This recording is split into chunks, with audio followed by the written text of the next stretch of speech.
ኢሉሚናቲ ምናምን ሲባል ስለ ጄዚ እንደዚህ ማለት አይደለም ማለት ያለበት። ስማቸውን እንኳን ማናቃቸው በሽታዎች አሉ። ለምሳሌ ባለፈው ጫፍ አንስተ ነበር ስኪዞፍሬኒያ። ደብሮኛል የሚለው ነገር ብራንድ እንዲደረግ ማለት ነው። ዲፕሬሽን አም ዲፕሬስድ የሚባለው ነገር ማለት ነው። ይህንን ቤተክርስቲያን በአደባባይ ላይ ማስተማር አለባት። ግን እውነት ኢትዮጵያ ትንሣኤ ይመጣል ምናምን አልኳቸው። አንተ ራስህ ነው እንደምታየው ጣና አካባቢ ላይ ሂደን ኢምፓየር አለ ብለው ነው የሚያምኑት። ጃፓንን የመሰረቷት ኢትዮጵያውያኖች ናቸው። የኢትዮጵያ አገዛዝ ዓለም ላይ የሚሰፍንበት ዘመን ነው። ሰሜን ተራራ ላይ ቅዱስ ያሬድ አሁን ድረስ ያስተምራል። የነበሩ አማልክቶች ኢትዮጵያዊ ነገስታቶች እንደነበሩ ሁሉ ያትታል። አትላንቲክ ኦሽን ኢትዮጵያን ኦሽን ነበር የሚባለው። እኔ አምባሳደር ቦም እንደማለት ታውቃለህ፣ አብይ አህመድ ስልጣን እንደያዙ ባገኛቸው ብዬ ምን ነበር እንደዚህ አይነት ሀሳቦችን ቁጭ ብዬ ብነግራቸው። እንኳን ደህና መጣ አራፋት። እንኳን ደህና ቆየ። በድጋሚ ለአራተኛ ጊዜ መሆኑ ነው። ለአራተኛ ጊዜ ብዙዎቹ ድጋሚ አቅርበው እያሉ እየተናገሩ ነው። ፐርሰናሊ ሰርክል ላይ ያሉ ሰዎች እየደወሉ ያን ጥልቅ የሆነ ጥበብ እንድታጋራ አግዘውናል። ሆፕፉሊ አንተ ጋር ብዙ ሰዎች ደውለዋል ብዬ ተስፋ አደርጋለሁ። ግን አሁን ማህበረሰባችን ውስጥ ከፍተኛ የሆነ የአእምሮ በሽታ አለ። ከፍተኛ የሆነ በቃል የማይገለጽ ሰው በቤቱ እንዲህ ብሎ ማውራት የማይችለው በሀገራችን ታሪክ ታይቶ የማይታወቅ ከፍተኛ የሆነ ስማቸውን እንኳን ማናቃቸው በሽታዎች አሉ። ለምሳሌ ባለፈው ጫፍ አንስተ ነበር ስኪዞፍሬኒያ የሚል ስሙ ራሱ ይከብዳልና ብዙ በሽታዎች አሉና እነዚህ በሽታዎችን እንዴት ታያቸዋለህ? በጥንታዊን የኢትዮጵያውያን ጥበብስ እንዴት ነው የሚፈወሱት?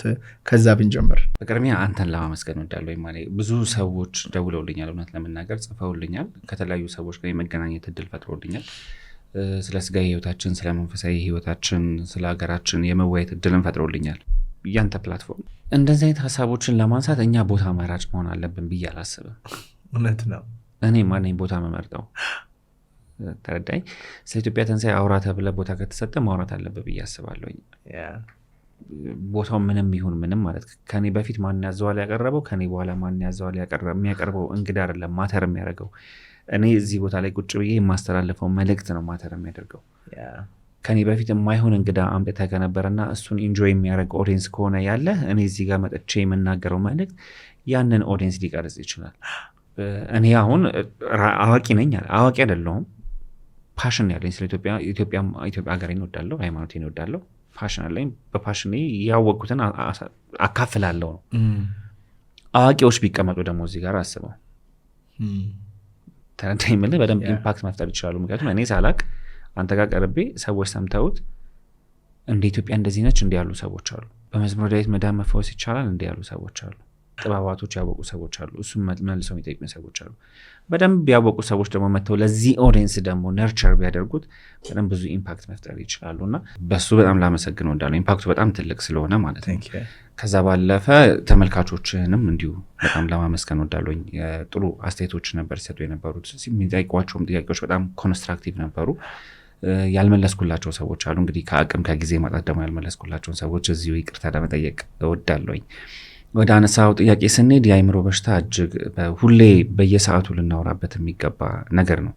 ሁሉም መገናኛ ብዙሃን፣ መንግስት፣ የጤና ተቋማት ሁሉም ትኩረት ሊሰጥበት የሚገባበት ጉዳይ ነው። እኛ ኢትዮጵያውያንን ብቻ ሳይሆን ዓለምን እያስጨነቀ ያለ ጉዳይ ስለሆነ ማለት ነው። ያደጉት ሀገራትና አሜሪካ መከላከያ ላይ ከሚመድቡት በጀት ያልተናነሰ እያጋነንኩት አይደለም። የአእምሮ ህመሞችን ኪዩር ለማድረግ በጣም ብዙ ቢሊዮን ዶላሮችን ኢንቨስት እያደረጉ የሚያጠኑት ዘርፍ ነው የአእምሮ ህመም። ባለፈው ነግሬ ከሆነ አላቅም፣ ኦባማ ስልጣን ላይ በነበረበት ጊዜ ላይ አንድ ፕሮጀክት ላውንች አድርጎ ነበረ፣ ብሬን ኢኒሽቲቭ የሚባል። እሱ ምንድነው መሰለ የአእምሮ ህመሞችን በማያዳግም መልኩ ኪዩር ለማድረግ የሚያስችል ጥናት ነው። ዓለም ላይ አሉ የተባሉ የኒውሮሎጂስቶች፣ የኒውሮሳይንስ ባለሙያዎች፣ የሳይኮሎጂ ባለሙያዎች፣ የሳይካትሪ ባለሙያዎች ተሰባስበው ዋና የሚባሉት አሁን ስኪዞፍሬኒያም፣ አልዛይመር፣ ዲፕሬሽን፣ ስትረስ ለምንላቸው በሽታዎች ኪዩር ለማግኘት ነበረ እንደ አንድ ሴፓሬት ፕሮጀክት ተጀምሮ የነበረው። ይህንን ላውንች ሲያደርግ ኦባማ ሲል የነበረው ነገር ምንድን ነው? አሜሪካ የሚያስብ ወጣት ያስፈልጋታል ነበር ሲል የነበረው። ወጣቱ እንዲያስብ ደግሞ አይምሮ ጤነኛ መሆን መቻል አለበት። ምክንያቱም የአሜሪካ ኃይል ወጣቱ ነው የሚል አይነት ነገር ነበረ። መልእክቱ በጣም ጠቃሚ መልእክት ነበረ። እኛ ጋርም ስትመጣ ተመሳሳይ ነገር ነው እና ያኔም ሊያጠኑባቸው ከያዙባቸው ነገሮች አንዱ ስኪዞፍሬኒያ፣ ዲፕሬሽን፣ ስትረስ የምንላቸው ነገሮች ናቸው። መድኃኒት ያልተገኘላቸው ነገሮች ስላሉ ማለት ነው። ይሄ ዘርፍ በጣም ብዙ ከጀርባው ብዙ ኮንስፒሬሲዎች አሉ። መድኃኒት እንዲገኝላቸው የማይፈለጉባቸው ዘርፎችም አሉ። ምክንያቱም ከነዳጅ ያልተናነሰ ትልቅ የገንዘብ ዝውውር የሚደረግበት ዘርፍ ነው አይደል? መድኃኒት ፋርማቲካሉ ለምሳሌ ስኪዞፍሬኒያ ኪውር አይደረግም አይደል? ሰርቫይቭ ለማድረግ ግን መዋጥ አለብህ። ስለዚህ እድሜ ልክህን ትውጣለህ ነው።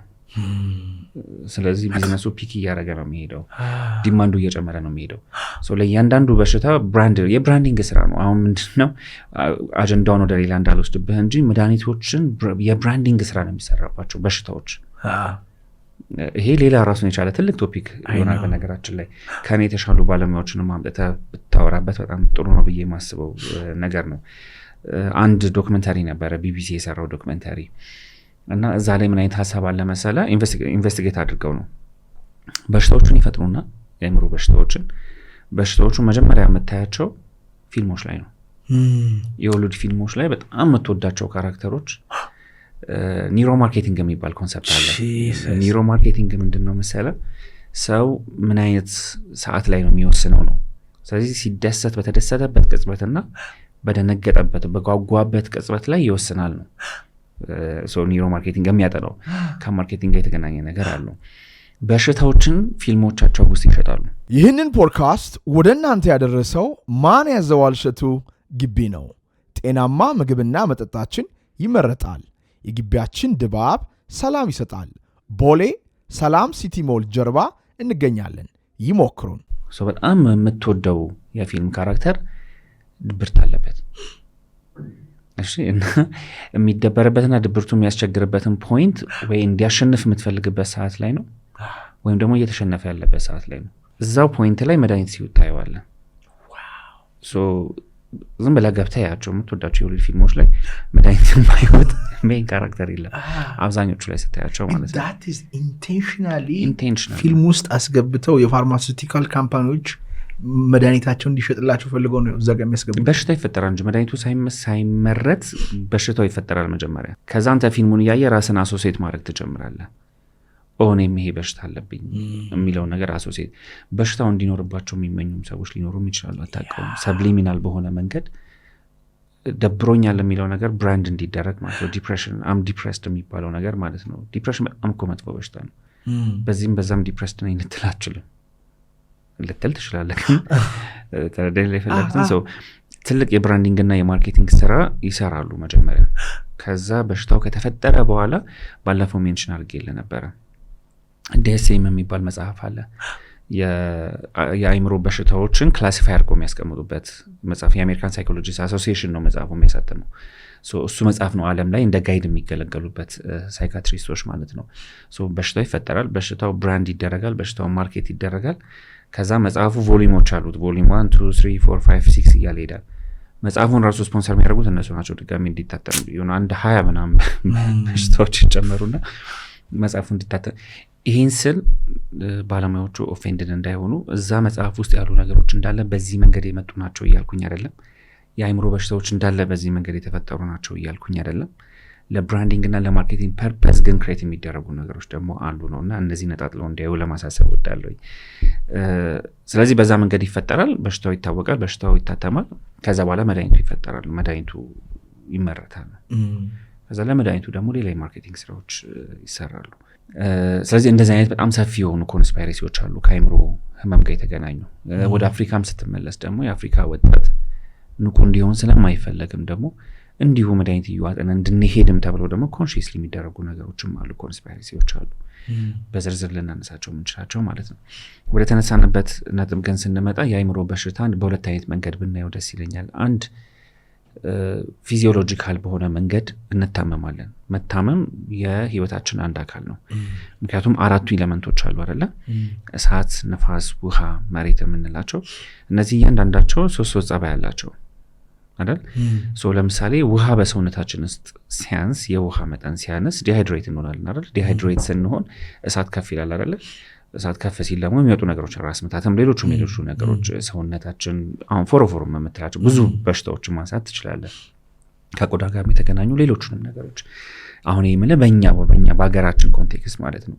ስለዚህ በ4ቱ ኤሌመንቶች አለመመጣጠን የሚመጡ ህመሞች አሉ።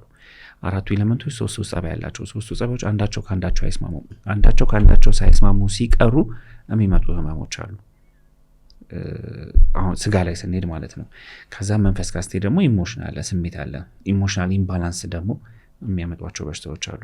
ስለዚህ እነዚህ 4ቱ ጸባዮች 4ቱ ባህሪያት 12 ጸባይ ያላቸው የእነሱ አለመስማማት ከስሜት ኢምባላንስ ጋር ተጣምሮ የሚወለዱ በርካታ በሽታዎች አሉ። ይሄ ፊዚዮሎጂካል የሆኑ ነገሮች ናቸው። ስለዚህ አባቶቻችን ይህንን በራሳቸው መንገድ ፊዚዮሎጂካል በሆነ መንገድ ትሪት ያደርጉታል። ይሄ ማለት አሁን ያደገው እስከ ናኖ ቴክኖሎጂ ደርሷል። እንግዲህ ኤአይ ሁሉ አይደለ ሜዲካል ነገር ውስጥ ገብቷል። ሁሉም መጥፎ አይደለም አይደል? ሁሉም መልካም አይደለም፣ ሁሉም መጥፎ አይደለም። ሰው የምዕራቡ ዓለም የሕክምና ሳይንስ ትልቅ ደረጃ ላይ ትልቅ ቴክኖሎጂ ላይ ደርሷል። ስለዚህ እነሱ ፊዚዮሎጂካል በሆነ መንገድ በሚያክሙበት መንገድ አባቶቻችንም የሚያክሙበት መንገድ አለ። የአእምሮ በሽታን ከዚህ አንጻር አንድ ልንመለከተው ይገባል። ሁለተኛው ደግሞ በመናፍስት ጥቃት ደግሞ የሚመጡ ህመሞች አሉ። የሰው ልጅ ባለፈው ማንስተር ነበር፣ እንትናችን እንረሳዋለን፣ መንፈሳዊ ፍጡር መሆናችንን እንረሳዋለን። ስፒሪቹዋል ቢንግ ነን፣ ፊዚካል ቢንግ ብቻ አይደለንም። ስለዚህ መንፈስ አለን፣ መንፈሳዊ ማንነት አለን። ስለዚህ ልክ ስጋችን እንደሚታመመው መንፈሳችን ይታመማል። መንፈሳችን እንዲታመም የሚያደርጉ ደግሞ በርካታ ነገሮች አሉ። ከነዛ ነገሮች መካከል አንዱ የክፉ መናፍስት ጥቃቶች ናቸው። መንፈሳዊ ማንነት እንዳለን እንዘነጋለን። የሚገርመው ሳይንስ ራሱ አሁን ያው ሜንስትሪም ስለማያደርጉት የመንፈስ ነገርን ሳይንስ እያጠና ሲናገር ሜንስትሪም ማያደርግ የኛ 99.99% ስፒሪት ነው ወይም ኢነርጂ ነው ወይም አይታይም ነው የሚሉት ኢቭን ኳንተም ያጠኑ ሰዎች ማለት ነው። እና ያንኛው ዋነኛ ማንነታችን ነው፣ ይሄ ስጋዊ ማንነታችን ደግሞ ሁለተኛው ነው። እና ሰይጣን ወይም እንደዚህ ክፉ አጋንንት ያንን መንፈሳዊ ማንነት እንድናገኘውና እንድንጠቀመው አይፈልጉም እና ያቃውሱታል፣ ያዛቡታል። ለምንድን ነው ግን why are they interested in us? ለምንድነው በሽተኛ የሚያርጉት? ለምንድነው እንዲደብረን የሚያርጉት? ለምንድነው እንድንፈራ የሚያርጉት? ለምንድነው እንድንገድል፣ ጦርነት ውስጥ እንድንገባ፣ ነፍስ እንድናጠፋ የሚያደርጉት? ጥሩ ጥያቄ ነው። እሱንም አሁን በሁለት አይነት መንገድ እንየው። መንፈሳዊ ፍጡር ነን ብለናል አይደለ? መንፈሳዊ ህመሞች አሉ። መንፈሳዊ ህመሞች አንደኛ እኛ ራሳችን ላይ የምናመጣቸው መንፈሳዊ በሽታዎችም አሉ። ለምሳሌ የመንፈስ ዝለት ነው። የመንፈስ ዝለት ብዙዎቻችን የወደቅንበት፣ ብዙዎቻችን የታመምንበት፣ የምንታመምበት ህመም ነው። ምንድን ነው የመንፈስ ዝለት ማለት? ከእግዚአብሔር ጋር ያለ ግንኙነት እየላሸቀ ሲመጣ ማለት ነው። መንፈሳዊ ፍጡር እንደመሆን መጠን ከእግዚአብሔር ጋር ሊኖርህ የሚገባ መልካም ግንኙነት አለ አይደል? ሁላችንም በተለይ በወጣትነት እድሜያችን ውስጥ እኔም በጣም ያለፍኩበት፣ የታመምኩበት፣ ያጠፋሁበትም ህመም ነው ለምሳሌ እሱ። ስለዚህ ለምሳሌ የምትጸልይ ከሆነ አለመጸለይ፣ ከእግዚአብሔር ጋር የምትገናኝ ከሆነ አለመገናኘት፣ የምታስቀድስ ከሆነ አለማስቀደስ፣ ከእግዚአብሔር ጋር ያለህ ግንኙነት እየቀነሰ ይመጣል። ከዛ ምን ችግር አለው ወደሚል ነገር ውስጥ ትገባለህ። ስለዚህ ከእግዚአብሔር በራክ ቁጥር፣ ከመንፈሳዊ ትሩፋቶች እየራክ በመጣህ ቁጥር፣ መንፈሳዊ ትሩፋቶች ለእኔ ቢጤ መስጠት ሊሆን ይችላል፣ መንፈሳዊ መጽሐፍትን ማንበብ ሊሆን ይችላል፣ መንፈሳዊ ፊልሞችን ማየት ሊሆን ይችላል፣ መዝሙር መዘመር ሊሆን ይችላል። ስለዚህ መዝሙር መዘመርን ኮምፕሊትሊ ትተህ መስፈን ስትጀምር እነዚህ መንፈሳዊ ትሩፋቶች የሚባሉትን ነገሮች እየተውክ ስትመጣ፣ ለምሳሌ ከእግዚአብሔር ጋር መገናኘት ብቻውን ለዲፕሬሽንና ለስትረስ ቴራፒ ነው። ስለዚህ በቀላሉ ጭንቀትን መከላከል ታቆማለህ፣ መቋቋም ያቅታል። ትናንትና አንድ አቡነ ዘበሰማያት ደግመ ወይ አንድ የመዝሙረ ዳዊት ክፍልን መዝሙርን ደግመ በቀላሉ ከጭንቀት የምትቀላቀለው ነገር ትናንሽ ነገሮች ይረብሹሃል፣ ትታወካለህ፣ ነገን ትፈራለህ። እሱ ማለት አንዛይቲ የሚባለው በሽታ ነው። በትንሹ ነገር ትንሽ ነገር ይረብሻል፣ መረጋጋት ያቅታል፣ ነገን ትፈራለህ። አሁን ነገ እኔ ተምሬ እንደዚህ ሆናለሁ፣ ነገ እኔ እንደዚህ መሆን እችላለሁ፣ ነገ ይሄ ስራ ያቆየኛል ወይ፣ ይሄ ትዳር ያዋጣኛል ወይ፣ ይሄ የፍቅር ግንኙነት ያዋጣኛል ወይ፣ ይሄ ስራ ያዋጣኛል ወይ፣ ሁሉንም መጠራጠር ትጀምራለህ። ከእግዚአብሔር ጋር ጠንካራ ግንኙነት ሲኖር በእግዚአብሔር ስለምትታመን በፍጹም ልብ በእግዚአብሔር ታመን አይደለ? አካባቢ ላይ ያለውንም ነገር ታምናለህ። ከሱ ስትርቅ አንተም ራስን ማመን ታቆማለህ፣ አካባቢ ላይ ያሉ ሰዎችን ማመን ታቆማለህ። እሱ ወደ ምን አይነት በሽታ ያጋልጣል? ወደ ጭንቀት፣ ወደ ድብርት፣ አንዛይቲ የሚባለው ፍርሃት ትልቅ በሽታ ነው። ለእነዚህ ነገሮች ሁሉ ተጋላጭ ያደርጋል። አሁን እነዚህ በመንፈስ ዝለት የሚመጡ በሽታዎች ናቸው። ስለዚህ ጭንቀትም፣ ድብርትም ሌሎቹም በሽታዎች በዚህ መንገድ ይመጣሉ። አሁን ቅድም ፊዚዮሎጂካል የሆነ ነገር አንስተናል። ሶስተኛው ቅድም እንዳልነው ደግሞ በክፉ መናፍስት ጥቃት ይመጣል። በክፉ መናፍስት ጥቃትም በሁለት አይነት መንገድ ይመጣል። አንደኛው ክፉ ሰዎች ከክፉ መናፍስት ጋር አንድ ላይ ሆነው አታክ ያደርጉናል። ሁለቱ አው በተለምዶ አሁን ብዙ ጊዜ የምንሰማው ነገር እኛ ሀገር እንደ ድግምት ተደርጎበት ነው። የጀሰብ እንደዚህ የሚባሉ ብዙ በሽታዎች። ቡዳ የሚባል ነገር የለም በነገራችን ላይ ማለት በተለምዶ ቡዳ ይባላል እንጂ ያው ከዚህ በፊት አንስተነዋል። በተለምዶ ቡዳ እየተባለ የሚጠራው የዛር መንፈስ ነው። እንመለስበታለን እሱ ጋር በመስክፉ መንፈስ፣ ዛር መንፈስ፣ አይነ ጥላ እነሱ የሚባሉት ነገሮች ማለት ነው። ክፉ ሰዎች ከክፉ መናፍስት ጋር ያልኩ ምንድን ነው ያው ለክፉ ነገር አይደለም የሚተጉት ዛርም በለው ሌሎቹ መናፍስት። ስለዚህ ራሳቸውን ለነዛ ሰዎች መስዋዕት በማቅረብ ለምሳሌ አሁን ሳይኪክ ቫምፓየርስ የሚባል ኮንሰፕት አለ። አሁን ውጭ ላይ ሳይኪክ ቫምፓየር የሚባሉ አሉ ወይ በእኛ ሀገር ሲመጣ እድል ፈንታይን ነጠቀችኝ፣ እድል ፈንታይን አስነጠቀኝ ሲባል ሰንበት ታውቃለህ። አንድ ልጅ ለምሳሌ በጣም ትጉ ሲሆን ደስ የማይላቸው ሰዎች አሉ። ቅድም አስቀድመን እንደውም ከአንተ አጋሮች ጋር እያወራን ነበር። ያንተ ስኬት ያንተ ደስተኛ መሆን ደስ የማይላቸው ሰዎችና ደስታ መንጠቅ የሚፈልጉ ሰዎች አሉ። ለራሳቸው ለመውሰድ ነው ወይስ በቃ አንተ ሲሳካልህ ነው ደስ የማይላቸው? በቃ ሲሳካልህ ደስ የማይለው ሰው አለ። ለአንተ ሊወስድ ነው ወይስ ለራሱ ሊወስድ ነው ወይስ ለምን በቃ ወሰደውም አልወሰደውም በቃ ያንተ ደስታ ደስ የማይለው ሰው አለ። ያንተ በእርሻ ላይ በሰዓቱ ዘርተ እንትን ብለህ ውጤታማ መሆን ደስ የማይለው ሰው አለ። ልጆች ውጤታማ መሆናቸው ደስ የማይለው ሰው ሊኖር ይችላል። ስለዚህ ይህ ሰው ከክፉ መናፍስት ጋር ያብርና አንተም በተለያየ መንገድ በክፉ መናፍስት እንድትጠቃ ያደርግሃል። አባቶች እዚህ ጋር መንገድ ነበራቸው፣ የሚከተሏቸው ብዙ መንገዶች ነበሩ እንዳትጠቃ እንደዚህ አይነት የመንፈስ ጥቃቶች እንዳይደርሱብህ። ስለዚህ አሁን ብሬክዳውን ማድረገው ሰው በደንብ እንዲረዳው። ስለዚህ ክፉ ሰዎች ከክፉ መናፍስት ጋር አንድ ላይ ሆነው በተለያየ የህይወት አካል ላይ እንድትጠቃ ያደርገዋል፣ እንድትጨነቅ ያደርገዋል፣ ውጤታማ እንዳትሆን ያደርገዋል። ገርጋሪ የሚባለው ነገር በቃ ደስተኛ እንዳትሆን ያደርገዋል። እነዚህ ሁለት አካላት በሰማይም በምድርም ይቀጣሉ ይላል እንግዲህ መጽሐፍ። እግዚአብሔር በሰማይም በምድርም ይቀጣቸዋል። ግን እንደዚህ አይነት ደግሞ አታካለ ፕሮቴክሽን አለ። ፕሮቴክት የምታደርገው እሱን እናወራለን። ሌላኛው ደግሞ በሁለት ከፍለ ነው አይደል የመንፈስ ጥቃትን። ሁለተኛው ደግሞ ራሳቸው ክፉ መናፍስቶች ደግሞ ዳይሬክትሊ አንተን አታክ የሚያደርጉበት ደግሞ ሁኔታ አለ። ይሄ ደግሞ ከዛር መናፍስት ጋር ማያይዘን ያነሳ ነው። ቅድመ አያት ምናምን ለዛር ይገብር ከነበረ ዛርን ያመልክ ከነበረ ወይ መስዋዕትም ይደረጋሉ፣ ልጆች መስዋዕት ይደረጋሉ ወደኋላ 6 ትውልድ ምናምን። ከዚህ በኋላ መወልዳት 6ኛ ልጄን ለዛር ሰጥቻለሁ ወይ አግባት እንደዚህ ብሎ መስዋዕት ይደረጋል። ዛሩ እንዲያገባት ዛሮች ህፃናቶች፣ ያልተወለዱ ህፃናቶች መስዋዕት እንዲደረጉ ይደረጋል። ዛሩ ፕሮሰስ ያደርጋቸዋል፣ ያ መንፈስ ፕሮሰስ ያደርጋቸዋል፣ ወንዱንም ሴቱንም። በተለምዶ አይነት ጠላ የሚባለው እሱ ነው። ለምሳሌ ትዳር እምቢ ይላቸዋል። ስለዚህ የአይምሮ ህመሞችም ላይ ስትሄድ አባቶቻችን በጣም ጥልቅ የሆነ በጣም የሚያስደንቅ የዲያግኖሲስ ስራ ይሰራሉ። እኔንም ያገኙ ሰዎች በአንተ የሚያገኙ ሰዎች ይህን ነበር ሪኮመንድ ሲያደርጋቸው የነበረው። ህመማችሁን መጀመሪያ ልታውቁ ይገባል። ፊዚካል ነው ወይስ ስፒሪቹዋል ነው የሚለው። አንዳንዶች ምን ይገጥመኛል መሰለ ስላመማቸው ብቻ አይ ከማን ያዛል ጋር ያለውን ፖድካስት ሰምተህ ነው ችግሬ መንፈሳዊ ነው ብለው ይመጡ ሰዎች አሉ። ክፉ መንፈስ እያጠቃኝ ነው። አይ ክፉ መንፈስ ብቻ አይደለም በሽታ፣ ስጋዊ በሽታዎች ማለት ስጋዊ ከሆነ ስጋዊ ነው፣ በስጋዊ መንገድ ይፈወሳል። ወይ በምዕራቡ ዓለም ሳይንስ ወይ በእኛ።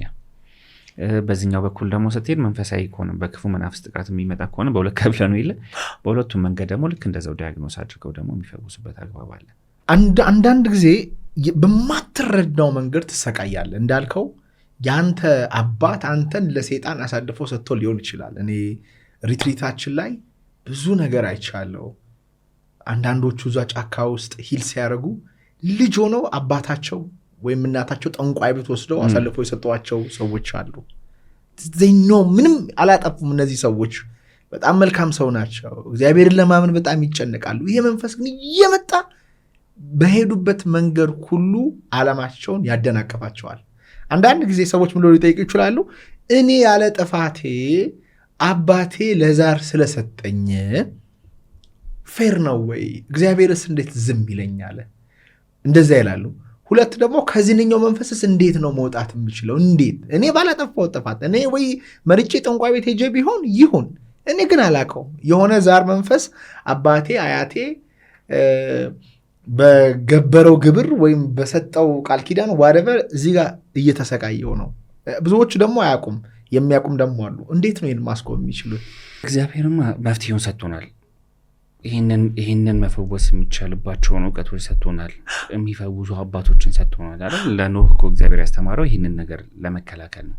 የኖህ ልጆች የተጨነቁት ኩፋሌ ላይ የሚያስረዳው እሱ ነው። የኖህ ልጆች የተጨነቁት በእነዚህ በሽታዎች እኮ ነው። አሁን በምናነሳቸው በሽታዎች ናቸው፣ የአእምሮ በሽታዎች ናቸው። አእምሯቸውን አስጨነቋቸው ነው የሚለው። ስለዚህ ኖህ አምርሮ አለቀሰ፣ ወደ እግዚአብሔር ጸለየ። እግዚአብሔር የ700 እጽዋቶችን ጥበብ ገለጸለት ይላል። 700 እጽዋቶችን ገለጸለት። በእነዚህ እጽዋቶች ምን ማድረግ እንደሚቻል። እነዚህ በሽታዎች ማለት ቅድም የጠቀስናቸው አሁን እኛ የምንታመምባቸው በሽታዎች ናቸው። ክፉ መናፍስት ናቸው እነሱንም ያስጨነቋቸው። ተረዳይ? ስለዚህ ጥበብ ተገልጾለታል ኖህ። እሱ ጥበብ እኛ ጋርም አለ። ስለዚህ ሰው እንደመሆናችን መጠን ኮንሽየስ ስንሆን ወደ እግዚአብሔር ቀርበን ወደ አባቶች ቀርበን ትክክለኛውን መድኃኒት ማግኘት እንችላለን።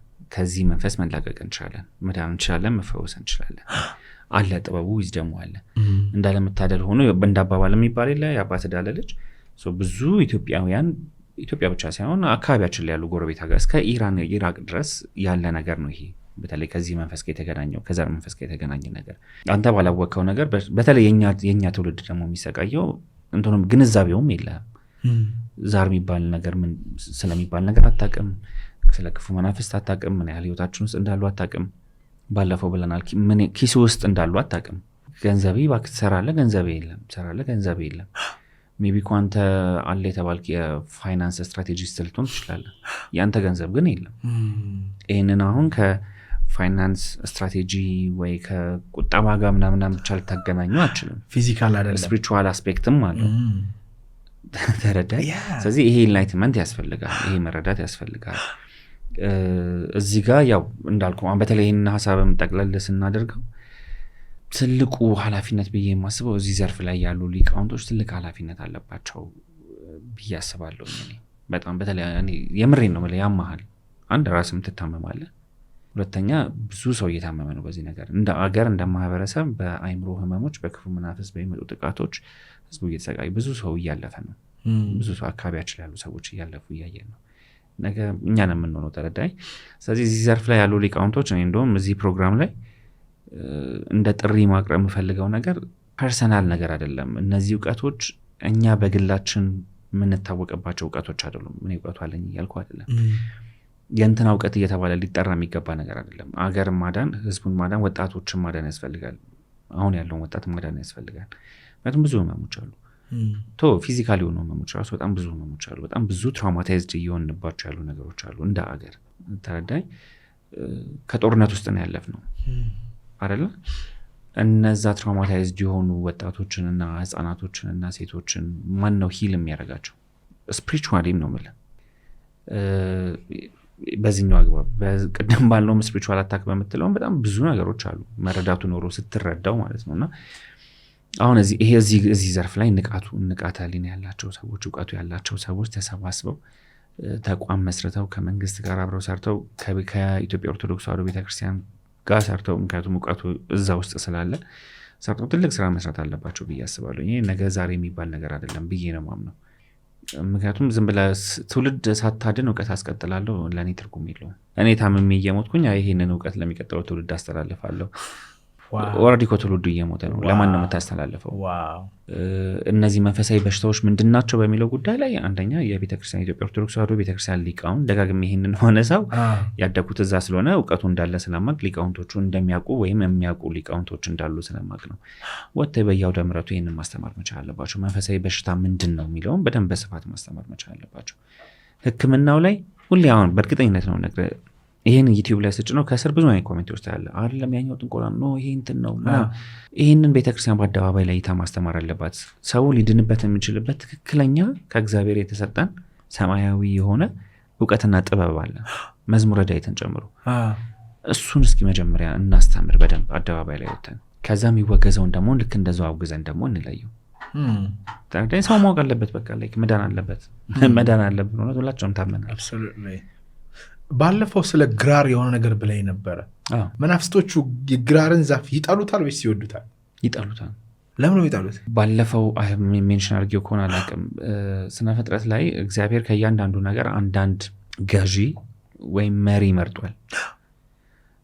ለሰው ልጆች አዳምን እንደመረጠው ማለት ነው።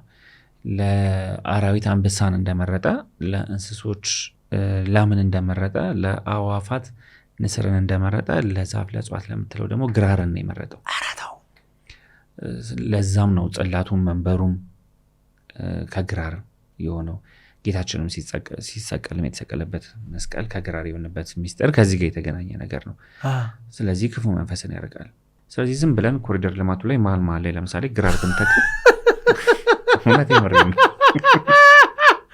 እግዚአብሔር ይስጣቸው ነው እውነት ምን ችግር አለ? ያ መገናኛ ጋር ቦታውን ወደዋለሁና ግራር አለ ካየው እየሄድክ በቀኝ በኩል ያለ ግራር አለ እና ጠዋት ሳይክል አድርጌ ስመለስ በእጄ ነካዋለሁ።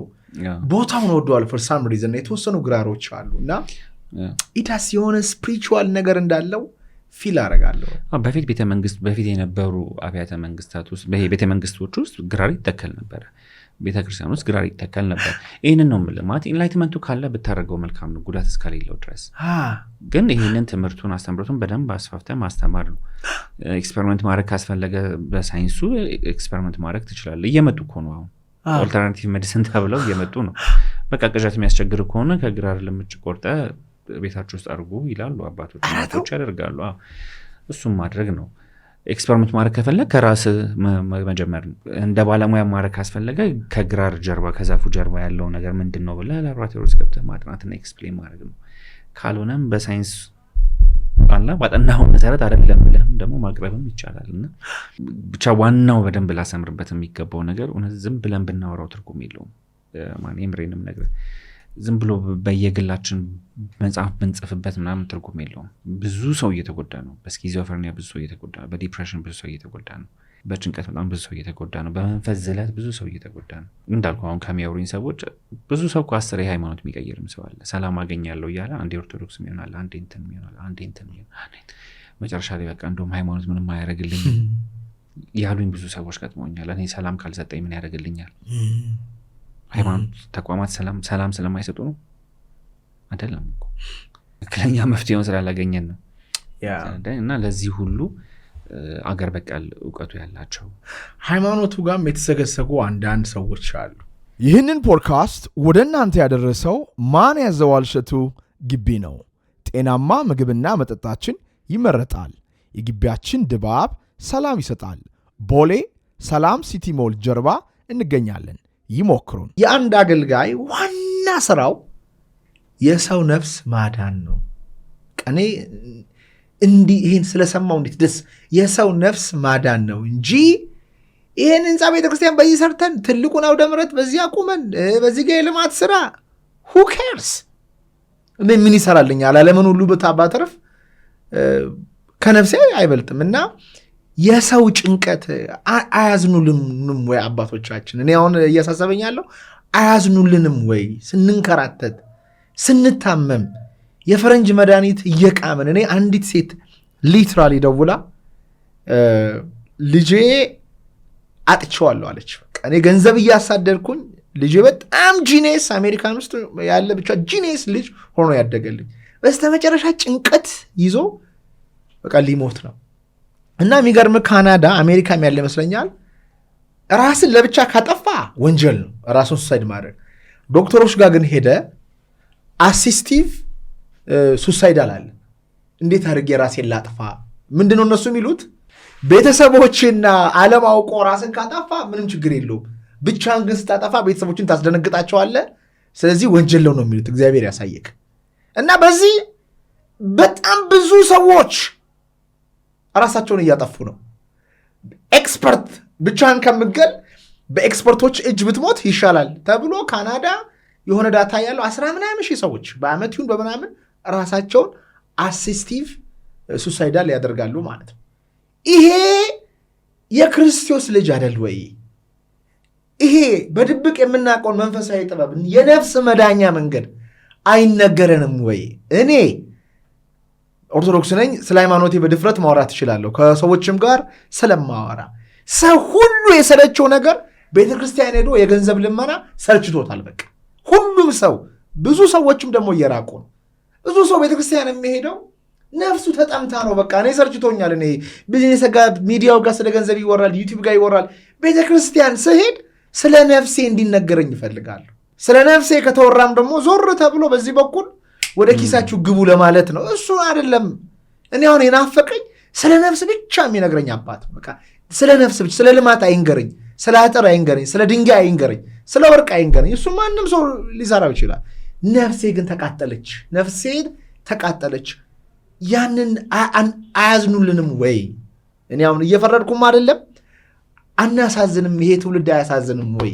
አንዲት ልጅ ጋር እያወራው አብራኝ ሪትሪት የሄደች ልጅ ናት እና እታች ያለው ጄኔሬሽን ያለች ልጅ ናት። ሺ ሊትራሊ ሴድ የእኛ ትውልድ አለች ራፋቶል፣ እኔና አንተ እማናቃቸው ድራጎች አሉ፣ ኤኒቲንግ ፖስብል አለች። ምን ልታደርጉ ትችላላችሁ? ቤስጠቃት ኤኒቲንግ ባድ ዩ ኩድ ኢማጂን። ግብረ ሰዶማዊነት አለ፣ ሐሽሹ አለ፣ እማታቃቸው ድራጎች አሉ። የሌለ ነገር የለም። ለምን? ነፍሳቸው ተጨነቀች፣ ነፍሳቸው ተጨነቀች። ይሄ ሲሆን ግን አባቶች፣ ይሄን ጥበብ ያሉ ሰዎች፣ እኛ እኮ አንድ እንግዳ ለማግኘት እንዴት እንደምንታገል ብታውቅ ማለት ሰው እንዲሰማ አንድ እንግዳ፣ አንድ መምህር እስቲ ኑና ሐሳባችሁን አጋሩ ብንላቸው አይመጡም። እዚህ ነገር ላይ መስራት መቻል አለብን። ይሄ ከተማው የፈለገ ቢያምር ቢደምቅ፣ መብራቱ ቢበዛ፣ ህንፃው ከፍ ቢል፣ ሀገሪቱ ቢሊየን ብር ቢኖራት መንፈሰ ጽኑ ስሜቱ የተረጋጋ ትውልድ ከሌለ ድካም ነው ብዬ ነው የማስበው። በጣም ትልቅ ነገር ነው ያነሳው ማን ማለት ሁላችንም ታመናል። እውነት ለመናገር ሁላችንም ታመናል። ምክንያቱም እኔም በጭንቀት ውስጥ በድብርት ውስጥ ያለፍኩበት በጣም አስከፊ ጊዜ ነበር። እነዚህን ቃላቶች ብሰማ ደስ ይለኝ ነበር፣ አልሰማውም። በራስ መንገድ ራስን ልታከም ትችላለህ እንጂ ማለት ነው። ባለፈውም ከአንተ ጋርም ስናወራ ሜንሽን አድርጌዋለሁ። አሁን አንተ ያልከውን ነገር በተለይም ከቤተ ክርስቲያንም አንጻር መደረግ ያሉባቸው ጉዳዮች ላይ ማለት ነው። አሁን ቅድም ያልካቸው ትውልድ ያልከው ጄኔሬሽን ደግሞ ያስደነግጣል በጣም። እኔም የተወሰነ ለመመልከት ሞክሬ ነበረ። በተለይ ከዚህ ከድራግ ጋር ሱሳይድ ኮሚት የሚያደርገው ከ16 እስከ 18 እስከ 22 ምናምን ያለው ትውልድ ነው። ለዚህ ሁሉ መንስኤው ብዬ ማስበው ምንድን ነው መሰለህ? የካፒታሊዝም መጨረሻው ይሄ ነው። ለካፒታል ነው እንጂ ዋጋ የምትሰጠው ለሰው ልጅ አይደለም። ተረዳይ? በፊት እኮ እኛ ሰው ሞተ ሲባል እኮ ልጅ እያለን በጣም እንደነግጥ ነበረ። ሙዚቃ አትከፍትም፣ አሁን ይከፈታል እያልኩ አይደለም። ሶሻል ቫሊዩ ነው። አስክሬን ሲመጣ ሰው ቆሞ ነው የሚያሳልፈው፣ ኮፍያ አውልቆ አይደለ? ለአስክሬን ለሚባለው ነገር ራሱ ክብር እንሰጥ ነበር። አሁን ለሰው ልጅ ክብር እንሰጣለን። ታመምኩ እያልኩ ክብር ይሰጣል። የምሬ ነው ማለት ከወደቅ የሚያነሳ አለ። መውደቅህ ብራንድ እና ማርኬት ይደረጋል እንጂ አይደለ? ያንተ መውደቅ ለሶሻል ሚዲያ ኢንጌጅመንት ሰው ከስተማይዝ አድርጎ ሊጠቀምበት አይደለ የሚሞከረው።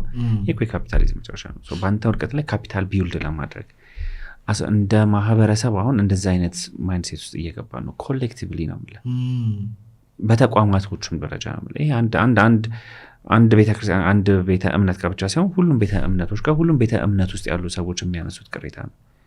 በተለይም ትንሽ ማቹር ያደረጉ አባቶች በሁሉም ሃይማኖቶች ጋር ያሉ ማለት ነውና እኔ ከማወራቸው ከሚያወሩኝ ካሳለፍኩት ከምናሳልፈው ህይወት አንጻር አብያተ ክርስቲያናት ቆም ብሎ ማሰብ ያለባቸው ሰዓት ነው። ሊቃውንቶች ቆም ብሎ ማሰብ ያለባቸው ሰዓት ነው ብዬ ነው ማስበው። የምሬን ነው ነገር ስም እኔ ሜንሽን ባደርግ ደስ ይለኛል። ለምሳሌ ሐኪም አበበች፣ እሳቸውም ከእሳቸውም ጀርባ ያሉ በጣም ብዙ ሊቃውንቶች እንዳሉ አውቃለሁኝ። እነ ዶክተር ሮዳስ፣ ሌሎችም እዚህ አካባቢ ላይ ያሉ ሊቃውንቶች የምናውቃቸውም ማናውቃቸውም በየቦታው ያሉ ይሰበስባቸው ነው ያሉት። እንደ ሀሳብ የሚያነሷቸው ብዙ እዚህ ዘርፍ ላይ ያሉ ሰዎችን አግኝቻለሁ። እኛ ማከም እንፈልጋለን የሚሉ እኛ ይህን ትውልድ ማዳን እንፈልጋለን ብዙ አባቶች ነው ማወራ በየቦታው ያሉ፣ ለዛውም ተቸግረው ያሉ ማለት ነው። እና የሚመለከቱ ከሆነ ይህንን ፖድካስት ኢትዮጵያ ኦርቶዶክስ ተዋሕዶ ቤተክርስቲያን ውስጥ ያሉ መምህራን፣ ሊቃውንቶች እዚህ ጋር መተው ቢሳደቡ ፖይንትለስ ነው። ከስር ኮሜንት የምሬን ነው የምነግርህ። እዚህ ስር ኮሜንት ቢጽፉ ትርጉም የለውም። በተለይ እናውቃለን የሚሉ ሰዎች የምታውቁ ከሆነ የሚወገዘውን በደንብ አጥንታችሁ አንብዙ። አደባባይ ጥቅም ያለውን ነገር ደግሞ ንጥር አድርጋችሁ አውጥታችሁ ትውልድ እንዲድኑበት አድርጉበት ነው የኔ መልእክት። ግን ብዙ ሰው እየተቸገረ ነው።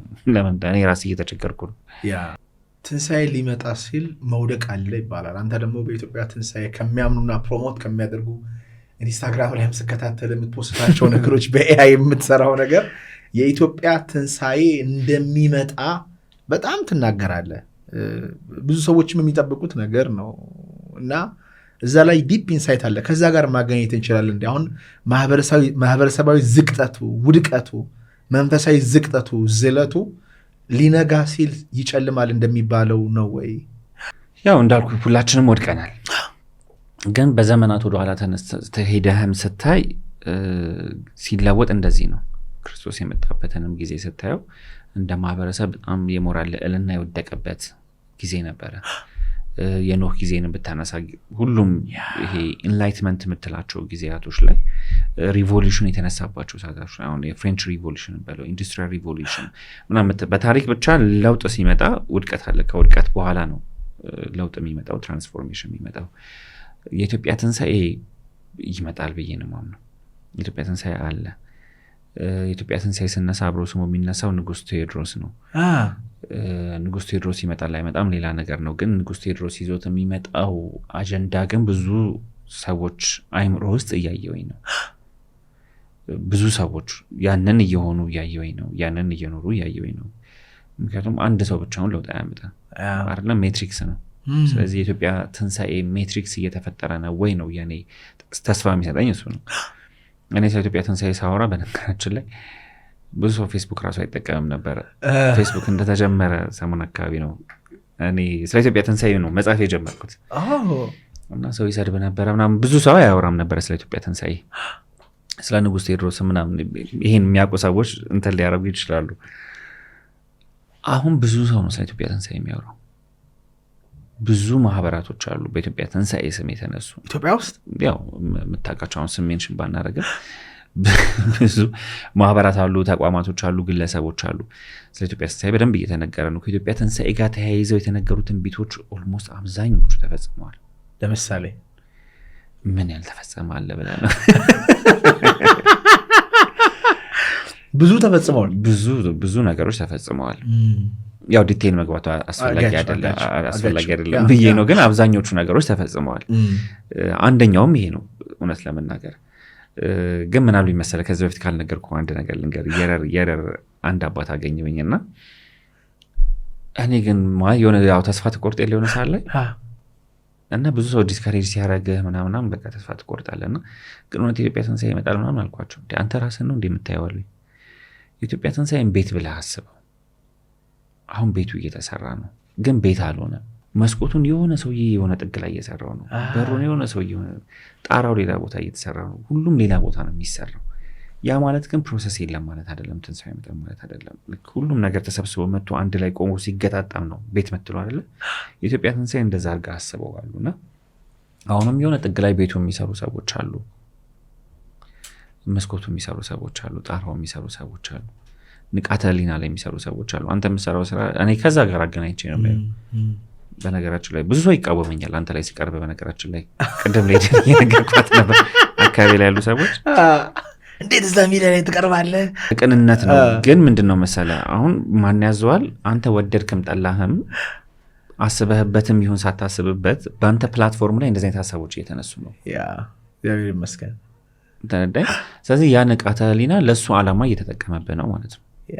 ግን ኢንድ ግቡ ምንድን ነው? እሺ ኢትዮጵያ ትንሣኤዋ ተረጋገጠ ሲባል ሀገራችን ላይና ዓለማችን ላይ ይመጣል ተብሎ የሚታስበው በኢትዮጵያ ትንሣኤ የምታምኑ ሰዎች ኢንድ ግቡ ምንድን ነው? ለኢትዮጵያም ለሰው ልጅም ለተፈጥሮም ለዓለም የመጨረሻ ግቡ ምንድን ነው? በጣም ጥሩ ጥያቄ፣ ግን ሰፊ ጥያቄ ነው። በአጭሩ ለመመለስ ኒው ወርልድ ኦርደር ከስሞ የኢትዮጵያ አገዛዝ ዓለም ላይ የሚሰፍንበት ዘመን ነው። ኢትዮጵያዊ የሆነ አገዛዝ ማለት ኢትዮጵያዊ የሆነ አገዛዝ ማለት ሆሊስቲክ የሆነ አገዛዝ ነው። የእግዚአብሔርን መንግስት መሰረት ያደረገ ለሰው ልጆች ዋጋ የሚሰጥ ለተፈጥሮ ዋጋ የሚሰጥ ሰዎችን አቢዩዝ የማያደርግ ለራሱ ዓላማ ሰዎችን መጠቀሚያ የማያደርግ እነ ንጉሥ ቅዱስ ላሊበላ የመሰረቱት አይነት ማለት ነው። በዛ ዘመን የነበሩ ትላልቅ ሰማይና ምድራዊ ክህነትንና ንግስናን ያስማሙ ማለት ነው። ክህነት ስንል አሁን ሪሊጂየስ እያደረጉት አይደለም፣ ግን ፈሪሃ እግዚአብሔርን መሰረት ያደረገ አገዛዝ ማለት ነው። ህዝብም መሪም እግዚአብሔርን የሚፈሩበት ማለት ነው። ይሄ አሁን ያለው ኒው ወርልድ ኦርደር ሳቦታጅ የተደረገ ነው። የሌላ አገዛዝ ነው እንጂ የሰው ልጅ አገዛዝ አይደለም። የሰይጣን ነው፣ ምንም ጥያቄ የለውም። ባለፈው ማንስተናል ማለት ኒው ወርልድ ኦርደር የዛር ሲስተም ነው፣ ምንም ጥያቄ የለውም። በገንዘብ ስርዓትም በሁሉም ስርዓት ውስጥ ብትገባ በደንብ ብሬክዳውን ልናደርገው በደንብ ልናየው እንችላለን። ባለፈው የተወሰነ አንስተነው ነበረ። ገንዘብ ላይ ቤዝ ያደረገ ነው አይደለ? ካፒታሊዝም ስል ገንዘብ ላይ ቤዝ ያደረገ ነገር። የእግዚአብሔር ስርዓት እንደዛ ነው አይደለም? አባቶቻችን የነበራቸው ስርዓት እንደዛ ነበረ አልነበረም? አይደለ? በትንሽ ነገር ብዙ በረከት አልነበረንም? አልነበረን? በቆመ ጠብቀኝ አድዋን አላሸነፍንም? በባዶ እግር ሆነ ረሃብ በነበረበት በሽታ በነበረበት ዘመን እዛ ላይ ካፒታሊስት የሆነ አስተሳሰባችን ወይ የተራቀቀው የሚሊተሪ ምናምናችን ያሸነፈው አይደለም። መንፈሳዊ አቅማችንም ነው፣ ከእግዚአብሔር ጋር የነበረንም ግንኙነት ነው። ሰዎቹ ዳዊት ይዘው ነው የሄዱት፣ በገና ይዘው ነው የሄዱት አይደለ? ጽላት ይዘው ነው የሄዱት፣ ካህናትን ይዘው ነው የሄዱት። ነገ የሚኖሩ ጦርነቶች ላይ ይህንን እናርግ እያልኩኝም አይደለም፣ ግን አስተሳሰባችን መቀየር አለበት ነውና የሚመጣው ኢንላይትመንት ከኢትዮጵያ ትንሣኤ ጋር ተያይዞ ዓለም ላይ የሚሰፍነው የሚመጣው ኢንላይትመንት እሱ ነው ብዬ ነው ማምነው። ለዓለምም የሚበጀው እሱ ነው። ካፒታሊዝም ከወደቀ በቃ። አንድ በጣም ጥሩ ወዳጅ ደሞዝ ጎሽሜ በነገራችን ላይ ብታቀርበው በጣም ደስ ይለኛል። ኮሜንቶች ላይም ደሞዝ ጎሽሜ ይምጣ በጣም ብዙ ጊዜ እኛ እየደወልንለት ነው። ትንሽ ከሚዲያ መራቅ ስለፈለገ ነው እንጂ ሂዝ ኦን ዘ ሊስት። እና ደሞዝ ምን አለኝ መሰለህ? ካፒታሊዝም አለኝ እንደወደቀ ዋርካ ነው አለኝ። ዋርካ ሲወድቅ ይቆያል እስኪበሰብስ፣ እንደለመለመ ነው የሚቆየው። ለምልሟል ማለት አልወደቀም ማለት ነው። ታይዋለህ ማለት አልወደቀም ማለት ነው። ቀስ እያለ ስለሚበሰብስ ነው። እና ኢኮኖሚው ነው ይኸውልህ። አሁን ኢኮኖሚ ላይ በጣም ብዙ ሊቃውንቶች እኮ አሉ አይደለ? ኢኮኖሚ ላይ ትላልቅ ኤክስፐርቶች አሉ። የኢኮኖሚ ቲዮሪዎች ተጠኑ፣ ተግባራዊ ተደረጉ። የአሜሪካ ኢኮኖሚ እየተቃወሰ፣ የአውሮፓ ህብረት ኢኮኖሚ እየተቃወሰ አይደለ? የዓለም ኢኮኖሚ እየተቃወሰ አይደለ? አዳኑት አላዳኑት ስቲል እየፈለጉ አይደለ? ያንኛ መፍትሄ እንሆናለን። እየዘንመጣ ኢትዮጵያ መፍትሄ ትሆናለች። የምታወራው ነገር ሴንስ ይሰጣል። እግዚአብሔርን ሴንተር ያደረገ ሶሳይቲ ላይ አይደለንም ያለ ነው። ሆል ትምህርት ስርዓቱ ነው ይኸው ከዝንጀሮ ነው የመጣ ነው የሚለው። ፖለቲካውን ይኸው ኢትስ ኦል አባውት ጌም። ገለ ጨፍጨፈ ከፋፍለ የራስን ነገር ይዘ ሂድ። ናቲንግ ኤልስ። ሉክ ዋት ዶናልድ ትራምፕ ዲድ ቬንዙዌላ ላይ። የሰው ሀገር ላይ ገብቶ 18 ጠባቂዎቹን ገሎ ሚስቱና ልጆቹን። እኔ ዶናልድ የሚመችኝ በግልጽ ማድረጉ ነው። ሌሎቹ ቢያደርጉ በድብቅ ያደርጋሉ፣ ብዙ ሚሊዮን ሰው ይገላሉ። they don't care about ያ ጠባቂ ህይወቱን ኖር it's not about የሰው ልጅ አይደለም። እዚህ ጋር ዓለም ላይ የሚሆነውን ነገር ስታይ መልካምነት እየተሸነፈ ነው። ሁል ጊዜ ኢቭል ነው እያሸነፈ ያለው። ክፉ ሰውዬ፣ ገዳዩ ሰውዬ፣ ተሳዳቢው፣ ኢጎይስቲኩ፣ ኮንትሮል አድራጊው ነው እየተሸለመ እያገኘ ጋንግስተር እየሆነ የሚመጣው ማለት ነው። በነገር እዚህ ጋር አንድ ነጥብ ሳረሰው ሜንሽን ባረግ ደስ የሚለኝ ትራምፕን ስላነሳ ነው። አሁን ሰሞኑን ከግድቡ ጋር በተገናኘ ያነሳቸው ነገሮች አልነበሩ? ንጉስ ካሌብ፣ ንጉስ ላሊበላ አባይን እንገድባለን ብለው በዲፕሎማሲ ከግብፅ ከነበሩ ነገስታቶች ጋር ተነጋግረው ዲል አድርገው ችግሮቻቸው እንደፈቱ ታውቃለህ አይደለ? መስቀሉን ስጠኝ ነው ምናምን የሆነ ነገር አለ ታምረ ንጉስ ካሌብም ልክ በዛው መንገድ ኒጎሽየት አድርገዋል። ንጉስ ላሊበላም ኒጎሽየት አድርገዋል ከግድቡ ጋር በተገናኘ ማለት ነው። የተያዙ ክርስቲያኖች ነበሩ፣ እነሱን ለማስለቀቅ አይልቀቋቸው እንገድበዋለን ተብሎ በዲፕሎማሲ አባይን መሰረት አድርገው ማለት ነው። ሁለት ጥቁር ንጉሶች ብቻ ኒጎሽየት አድርገው ችግሮቻቸው መፍታት ችለው ነበር 12ኛው መቶ ክፍለ ዘመን ላይ። ለምንድን ነው አሁን እኔ ግብፅና ኢትዮጵያ እኔ አምባሳደር በሆን እንደማድረግ ታውቃለህ? እሺ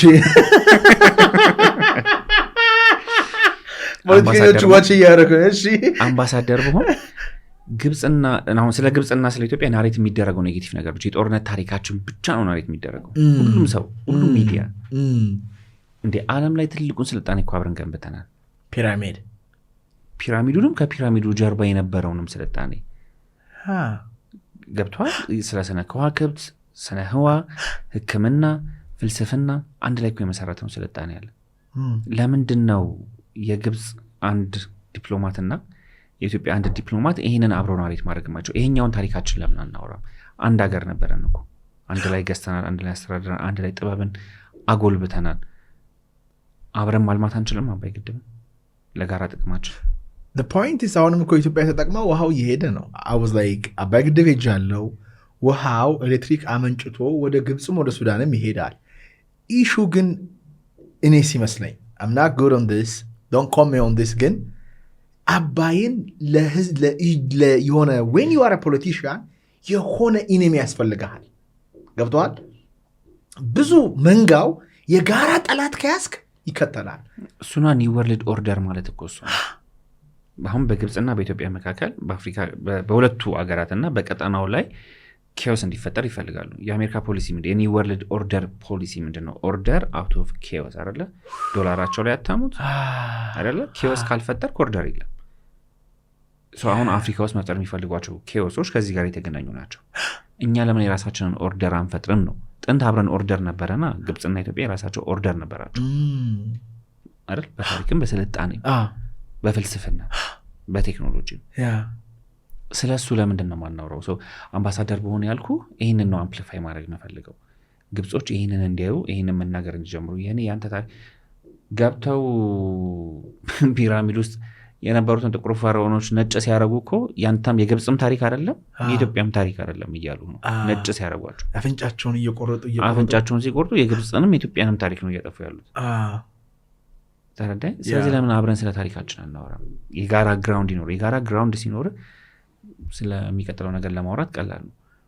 ስለዚህ እንደ አገር እንደዚህ አይነት ነገሮች አምፕሊፋይ ቢደረጉ ግን ትራምፕን አለ ሚሊዮን ዓመት የተጠቀሙትን ውሃ ነው ኢትዮጵያ የዘጋችው። እኔም በግብፅ ቦታ ብሆን ደስተኛ ልሆን አልችልም።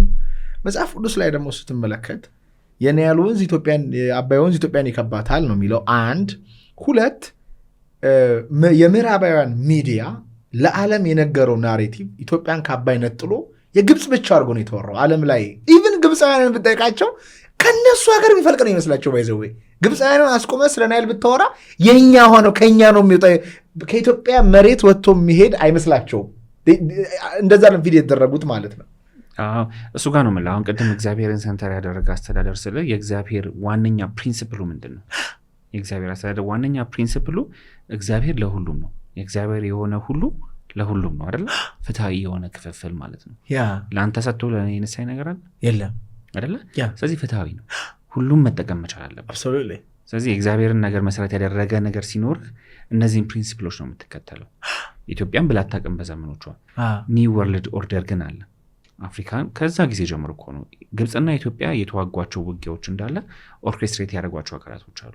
ስም እንችላል እናደርገን ፕሮክሲ ነው። ፕሮክሲ ዋር ነው እንጂ ኢትዮጵያ ኦርኬስትሬት ያደረጓቸው አካላቶች ነበሩ ከጀርባው። ጦርነቶችን እያነሳን እነማን ብለን ልናወጣቸው እንችላለን። ከድሮ ጀምሮ ማለት ነው። እነዚህ አካላት ሳይኖሩ በፊትስ ግብፅና ኢትዮጵያ ምን ነበር? ወይም ደግሞ ኢትዮጵያ ግብፅ ላይ ሄዳ ምን አርጋ ነበረ? ከግብጾቹ ጋር አንድ ላይ ሆና ምን አርጋ ነበር? ትልቅ ስልጣኔ ፈጥራ ነበር። ኢትዮጵያ በነገራችን ላይ አታጠፋም፣ ታሳድጋለች። ግብፅ ሄዳ አሳደገች፣ ማያ ሄዳ አሳደገች፣ ሜሶፖታሚያም ሄዳ አሳድጋለች። በሄደችበት ሁሉ ማጎልበት ነው ስራው። ኢትዮጵያኖች የነበራቸው ሚና ምን ያህል እውነት ነው? ግን ያ አሁን የማያም ስልጣኔ ጀርባ አርኪኦሎጂካል ኤቪደንስ እኮ አለው። አሁን ባለፈውም ብዬ ነበረ። ለምሳሌ የማያ ሲቪላይዜሽን ላይ የብራዚል አርኪኦሎጂስቶች ራሳቸው እዛም አካባቢ የነበሩ አርኪኦሎጂስቶች አጥንተው በጣም ብዙ ጆርናሎች አሉ የታተሙ። ኦንላይን የሚገኙ ጆርናሎች እኮ አሉ ማለት አርኪኦሎጂካል ኢትዮጵያ ናት። እኔ ስክሪንሾት ልክል መጽሐፍ የታተሙ መጽሐፎች አሉ። ፎቶ አንስቼ ልክልህና ስክሪን ላይ ብታስገቡት ኤዲቲንግ ላይ እንደውም በጣም ጥሩ ብዙ መጽሐፎች አሉ። አርኪኦሎጂካሊ የተረጋገጠ ነገር ነው። ግን ይሄ ናሬቲቭ ደግሞ እንዲነገር አይፈልጉ። ስለዚህ ይደብቁታል። ሜንስትሪም ሚዲያ ላይም ይሄን ናሬቲቭ አታዩ። የለም ለዛ ነው እኛ የራሳችን ናሬቲቭ የሚያስፈልገን። እንደ አገርም እንደ መንግስትም ዲፕሎማት፣ አምባሳደሮች እንደነዚህ አይነት ነገሮች ላይ ግንዛቤ ቢኖራቸው፣ ኢንላይትመንቱ ቢኖራቸው፣ ዳይሬክትሊ እነሱ እንኳን ባይሉት እኛም ፕሮክሲ ዋር ሌሎቹ እንዲሉት ማድረግ፣ ሚዲያዎች እንዲሉት ማበረታታት፣ የግብፅና ኢትዮጵያን ታሪካዊ ግንኙነት በቃ ትልቅ ግንኙነት ስልጣኔያችን። አሁን ያለው የዓለም ስርዓት በፍጥነት ፌል እያደረገ ነው። እንዳልከው ቅድም ደሞዝ ጎሽሜ እንዳለው the western civilization is collapse እያደረገ ነው። ምንም ጥያቄና መልስ የለውም። ወዳጅ የነበሩ አገላት ጠላት እየሆኑ ነው። አንፌር የሆኑ ነገሮች በአደባባይ እየተደረጉ ነው። በቃ ይጠብቃሉ፣ ከኛም ይጠብቃሉ፣ ከአፍሪካ ይጠብቃሉ መፍትሄ። በነገራችን ላይ አንኮንሺየስሊ እሺ እንዴት ማለት አልገባኝም። ለምሳሌ ጠቅላይ ሚኒስትር አብይ አህመድ ስልጣን ላይ እንደወጡ አዲስ አስተሳሰብ ነበር አለ ማቀንቀን ጀመሩት። ዓለም እንዴት ነበረ አፍሪካ እንዴት ነበረ የተቀበሉት ያንን ነገር አይደለ? ለአፍሪካ ልጅ መጣላት አይደለ? አሁንም ማነው አንድ መሪ ልክ እንደዚሁ የሚያነሳ ስለ ፓን አፍሪካኒዝም ሲያወራ ልክ እንደዛው ነበር አይደለ? አፍሪካኖች ሲቀባበሉት የነበረው አሁን ወጥቶ ይህንን ፍልስፍና ይዞ ይህንን አይዲዮሎጂ ይዞ አፍሪካን አንድ የሚያደርግ አካል ነው የሚጠበቀው። በዛ ጋር ስታየው ያው ንጉስ ቴዎድሮስ የሚለው ሀሳብ አለ። ግን ዞሮ ዞሮ የንጉስ ቴዎድሮስን ሀሳብ ቅድም ስናነሳው የነበረው ሀሳብ ነው። ከፍታዊ የሆነ መንግስት ዓለም ላይ መመስረት ነው። ለማንም ያልሆነ ኢትዮጵያ ከፍ የምትልበት ኢትዮጵያ ለራሷ ብቻ አይደለም ሆና የምታውቀው። ቅድም እንዳልኩ ኢትዮጵያ ለሌሎችም ነበር የምትሆነው። ኢትዮጵያ የረገጠችባቸው ቦታዎች እንትን የሚል ዶክመንተሪ አይተሃል? አንተም ብታየው ደስ ይለኛል። ካላየው ተመልካቾችን ቢያዩት ሂድን ከለርስ የሚል አላየው። ጉግል ላይ ዩቲዩብ ላይ አለ። 5 ሲዝኖች አሉት። 5 ሲዝን አልኩኝ፣ 5 ኤፒሶዶች አሉት ቻፕተሮች። እኔ እያለቀስኩ ነው ያየሁት። ስለምንድን ነው? ስለ አፍሪካን ሲቪላይዜሽን ነው፣ ግን ስለ ኢትዮጵያ ነው። እና እውነት ማነው ፕሮዲስ ያደረገው? ታሪክ ናሺድ ይባላል። በስመ አብ። እና ራሱ ይሄ ታሪክ ናሺድ ሲያወራ ዛሬ ምን ይላል መሰለ? ጃፓንን የመሰረቷት ኢትዮጵያውያኖች ናቸው ይላል። ኧረ ተው። አሁን እንደዚህ ስትል ብዙ ቅዠት ስለሚመስለው እኮ ነው። እኛ አሁን እንግዲህ እነዚህ ሰዎች እኮ ጥቁር አሜሪካኖች ናቸው እና ሲያወሩ መረጃ ይዘው በመረጃ የተሰራ ዶክመንታሪ ነው። ላይክ ሊትራሊ በመረጃ ማለት ነው። እና ጃፓን የተመሰረተችው ይላል ልክ እንደ ጃማይካ ነው። ጃፓን የምትባል ሀገር ነበረችም። ከተለዛ ኤዥያ አካባቢ ካሉ የተለያዩ ሰዎችን ይዘው መተው አሰፈሯቸውና ስልጣኔን የመጀመሪያው ብላክ ሳሙራይ ኢትዮጵያዊ ነው ናሬቲቭ በጣም ስትወስደው የመጀመሪያው ሳሙራይ ጥቁር ነው ብሎ የለ ከጥቁርም ኢትዮጵያዊ ነው። ሂድን ከለርስ የሚል ዶክመንታሪ ነው። 4 ኤፒሶዶች ናቸው። እዛ ላይ ኢትዮጵያ ምን ያህል የዓለም ስልጣኔ ላይ የነበራትን ሚና ከመረጃ ጋር ሰዎች ሊመለከቱበት ይችላሉ። እና አንተም ይኸው አብሶሉት ዴፊኒትሊ አየዋለሁ።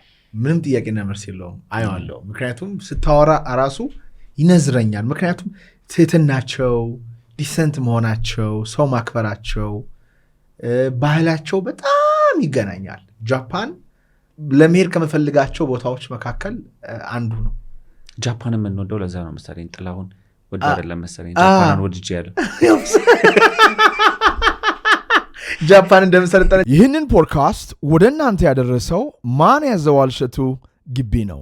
ጤናማ ምግብና መጠጣችን ይመረጣል። የግቢያችን ድባብ ሰላም ይሰጣል። ቦሌ ሰላም ሲቲ ሞል ጀርባ እንገኛለን። ይሞክሩን የሚል መጽሐፍም አለ። ግን ይሄ ሲምፕሊሲቲያቸውና ትህትናቸው ከፋሚሊ ጋር ያላቸው ነገር በጣም እዛ ሄዱ ጓደኞቼ ሲያወሩ እንዴት ሰውን ሪስፔክት እንደሚያደርግ በጣም ያስገርመሃል። እና ይሄ እዚህ ዶክመንታሪ ላይ ሌላ ምን ያነሳል መሰለ? አሁን ቻይናም ጃፓንም እዛ ኤዥያ አካባቢ ላይ ህንድ የነበሩ አማልክቶች ኢትዮጵያዊ ነገስታቶች እንደነበሩ ሁሉ ያትታል።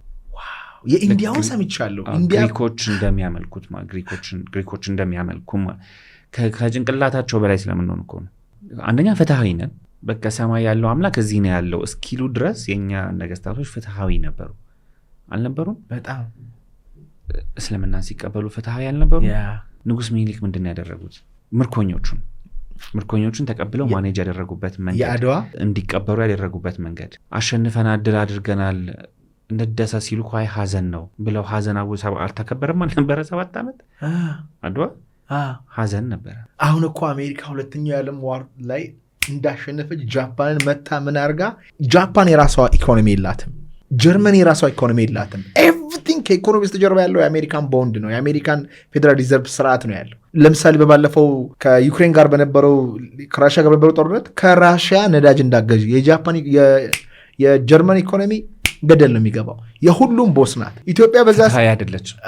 የኢትዮጵያኖች ግን ፍትሃዊ ነበሩ ነው። ለምሳሌ የመጀመሪያ ህንደኬ መጽሐፍ ቅዱስ ላይ የተጠቀሰችው ህንደኬ እነሱ አሜን ሬት ይሏታል። ከአክሱም ሄዳ ያኔ ይኸውልህ ግብፅ ላላይና ታይታይ አፐርና ሎወር ተብላ ሁለቱም አፐሩም ሎወሩም በመሳፍን ተከፋፍለው የሚኖሩበት ጊዜ ነበር። ሄዳ ሎወር ኢጅፕትን የነበሩትን መሳፍንቶች ተዋግታ አሸንፋ አፐር ኢጅፕት ላይ ያሉትን መሳፍንቶች ተዋግታ አሸንፋ አፐርና ሎወር ኢጅፕትን አንድ አድርጋ አንድ ግብፅን መስርታ ሰዎችን ሾማ፣ መሳፍንቶችን ሾማ ተመልሳ ሀገሯ ላይ አክሱም ላይ ነው የመጣችው። በስመ አብ። ህንደኬ የምትባለው ቲያትር ምናምን ያለው ነው አይደለ? ያው የመጀመሪያው ህንደኬ 13 ህንደኬዎች አሉ። ከዛ ሮምና አረቦች ድጋሜ ሲወሯት ግብፅን ሄዳ ጦርነት ተዋግታ አሸንፋ ተመልሳ አክሱም ላይ ነው የምትመጣው። ልግዛችሁም አላለቻቸውም። እና የሚገርም እቺ ንግስት ሮም ድረስ ሄዳ ሮምን 3 ዓመት ከባ። አሁን ይሄ ስቶሪ እንደውም ፊልም አድርገው ጌም ኦፍ ትሮን ላይ ምናምን ታየዋለህ። 3 ዓመት ከበበቻቸውና እህል እንዳይገባ እንዲያወጣ አደረገች። ከ3 ዓመት በኋላ የሚበሉት ሲያጡ እንደራደር ብለው ወጡና የተክለ ጻዲቅ መኩሪያ መጽሐፍ ከአክሱም እስከ ኑቢያ የሚለው መጽሐፍ ላይ ይሄ ታሪክ በደንብ በስፋት አለ። ተመልካቾችም ቢያነቡት ደስ ይለኛል። በጣም በስፋት አለ። በቃ አንደኛው በኢትዮጵያዊነት እንድትኮራ የሚያደርገው እሱ ነው። እና ያኔ የፈጸመችው ከሮም መንግስት ጋር የፈጸመችው ኮንትራት የአፍሪካን ከዛ በኋላ የነበረውን የንግድ፣ የኢኮኖሚ፣ የፖለቲካ ስርዓት ላይ ትልቅ ሚና ነበረው ይላሉ። እና በዚህ ጉዞ ውስጥ አንድ ያኗ ጠፍቶ ነበረ። ራሷ አርበኛም ነች እቺ ንግስት። እና ግብጾች ያመልኳት ነበረ፣ ቤተ መቅደስ ሰርተውም ያመልኳት ነበረ። ከዚህ በላይ ፍትሃዊነት አለ የለም። እንዲሁም በጣም ኢትዮጵያውያን ስለ ኢትዮጵያ ከጻፉት በላይ የውጭ ሀገር ዜጎች ስለ ኢትዮጵያ የጻፉት በጣም ያስደንቃል። በጣም ይቅርታ ማለት ትራምፕ አሁን ምንድን ነው ያለው? ቅድም ያልካት ቬኔዙዌላ ላይ ጊዜያዊ ፕሬዚዳንት ነኝ አለ አይደለ? በዛ ዘመን ላይ ከክርስቶስ ልደት በፊት የእኛ ንግስት ጊዜያዊ ንግስት ነኝ አላለች። እነሱ ሰው ሾማ ነው የመጣችው። ግን አንድ ጠቅላይ ሚኒስትር አብይ አህመድ ያሉት በጣም ያስደነቀኝ ያስገረመኝ ነገር አለ። ዓለም ሰላም በሆነ ሰዓት ምንም አላደረገልንም ለኛ፣ ሲገጫጭ ግን አሉ መጠቀም ያለብንን ነገር መጠቀም መቻል አለብን። ገብተዋል። አሁን ዓለም በጣም ከፍተኛ ቴንሽን ላይ ነው ያለችው፣ እጅግ በጣም ማለት ነው። ዩኖም ሳይንግ ፖለቲክሱ በጣም ተወጣጥሮ ነው ያለው። በቃ በጣም ለማሰብ አትችልም የቱ ከየቱ ጋር እንደሚሆን ማለት ነው። ግን አንድ እሳቸው ያሉት ነገር ምንድን ነው? ከነሱ ግጭት እኛ የሚጠቅመንን ነገር መውሰድ መቻል አለብን። የሚገርም ሜንታሊቲ ነው። የሚገርም የሆነው ጎራጋ ሆነ ሳይሆን ምንድን ነው ለሀገሬ እዚህ ውስጥ ያለው ጥቅም ምንድን ነው? ለኢትዮጵያ ትንሣኤ፣ ለኢትዮጵያ ለውጥ፣ ለኢትዮጵያ እድገት፣ ለኢትዮጵያ ኢኮኖሚ፣ ለኢትዮጵያ ሕዝብ፣ ለኢትዮጵያ ዜጎች ምን መውሰድ እንችላለን? ጥሩ ሀሳብ ነው። መቃወም ይቻላል።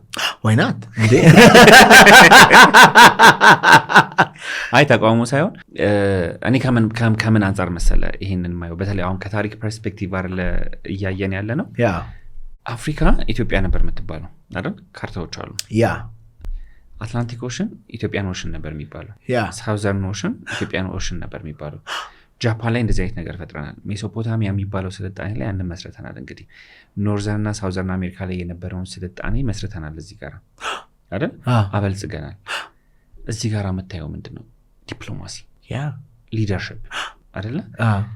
ምክንያቱም አንድ ትልቅ የሀገር ዋርካ ወይም የመንደር ዋርካ የሚባሉ አባት ሁሉንም የማስታረቅ ሁሉንም የማስማማት ሁሉንም ሊድ የማድረግ አቅም አላቸው አይደለ? እኔ ኢትዮጵያ መንግስት ጋር ማየት የምፈልገው አቅም እሱን ነው። ምክንያቱም ጥንት ኢትዮጵያዊ ማንነታችን እሱ ነው። ተረዳኝ። ከውስጥ ይጀምራል፣ ከዛ ወደ ጎረቤት ይሄዳል፣ ከዛ ወደ ዓለም ይሄዳል። ግን ዱ ዩ ቲንክ አሁን አሜሪካ ኦር ዩሮፕ ኢትዮጵያን የሚሰሟት ይመስልሃል? አሁን ባለው የወርልድ ኦርደር ስትራክቸር ጠቅላይ ሚኒስትር አብይ አህመድ ይህን እንደዚህ ያርግ ዶናልድ ትራምፕ ኦር ይህን እንደዚህ ያርግ ብሎ ፑቲንን ቢያወራ they don't care። ገብተዋል። ግን if we economically giant ብንሆን ገብተዋል፣ ፓስፖርታችን በጣም አስፈሪ ቢሆን ራሳችንን በራሳችን ሳስቴን ብናደርግ፣ እሳቸውም የሆነ ጊዜ ሲያወሩ ሰምቼዋለሁ፣ ተደማጭ ሀገር መሆን ትጀምራል። አሁን ማንም አያደምጥም። ለምን ካልከኝ ስርዓቱ የጉልበተኞች ስርዓት ነው። ስርዓቱ ሀያል የሆኑ ሀገራት የኢምፓየሮች ስርዓት ነው። ያኔ ህንደኬ ሄዳ ተዋግታ አሸንፋ ነው ፌርነስን ያስቀመጠችው።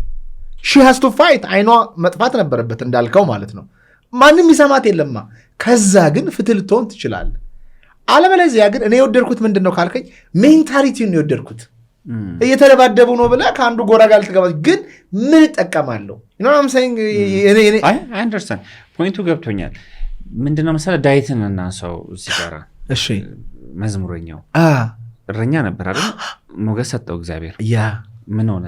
ዓለም ላይ ትልቅ ንጉስ ሆነ አይደል? እስራኤል ላይ ትልቅ ንጉስ ሆነ። አሁን ሴንስ ላይ ሰጥ ይችላል ፖለቲካሊ፣ ግን ሞገስም የሆነ እግዚአብሔር ነው። ምንም ጥያቄ ይሄማ ሴንስ ይሰጠኛል በህዝብ ዘንድ አይደል? ህዝብ ሞገስ ሲሰጥህ ዓለም ሞገስ ይሰጣል። ቅድም ያነሳውልህ ሞሜንት እዚህ ጋር ነው የምትመጣው። የኢትዮጵያ ህዝብ ንቅል ብሎ ወጥቶ ለጠቅላይ ሚኒስትር አብይ አህመድ ድጋፋቸውን ሰጣቸው፣ ሰፖርት ሰጣቸው፣ ሞገስ ሆናቸው አይደል? የዓለም ህዝብ ሞገስ አልሰጣቸውም ለጠቅላይ ሚኒስትር አብይ አህመድ። ያን ኢኮኖሚካሊ ኢምፓወርድ ስለነበርን ነው አይደለም ማለት አይደለም። እንደውም እንትኖች የነበሩበት ሰዓት ነበር። ግን at the same time ግን የመጣባቸው ጫናንስ ታየዋለህ አንተ። አሁን we just like አብዛኛውን ነገር በሚዲያ ነው የምናየው፣ ግን in the boardroom ዓለምን የሚመሩ ጥቂት ሰዎች ምን አይነት ፕሬሸር ጠቅላይ ሚኒስትር አብይ አህመድ ላይና ኤንድ የአፍሪካ መሪዎች ላይ ምን አይነት ፕሬሸር እንደሚያስቀምጧቸው we don't know. we know ሚዲያ ላይ የሚደረገው ነገር that's not the truth. አብዛኛው ነገር ስክሪን ላይ የምታየው ፓብሊክ ላይ የምታየው ነገር እሱ ድራማ ነው at the back. and I don't think ደግሞ መንጋው ፓወር አለው ብዬ አላምን። ዓለምን የሚመሩ በጣም ጥቂት ግለሰቦች ናቸው። it's just one phone call ይሄንን አታድርግ ይሄንን አድርግ። ሀገርን የፈለገ ብትወዳት ኃይል የለህም። against your country you may play. you know what I'm saying? ገብቷል። አሁን ብዙዎች የአፍሪካ መሪዎች ላይ ያለውን ቴንሽን ብዙ አፍሪካውያን አይገባንም። we don't know ቦርድሩም ሚቲንግ ውስጥ ምን እየተባለ እንደሆነ we don't know መሪዎቻችን ጋር ስልክ ተደውሎ ማን ምን እያለ እንደሆነ we don't know. all we know is public ላይ የምናየውን ነው።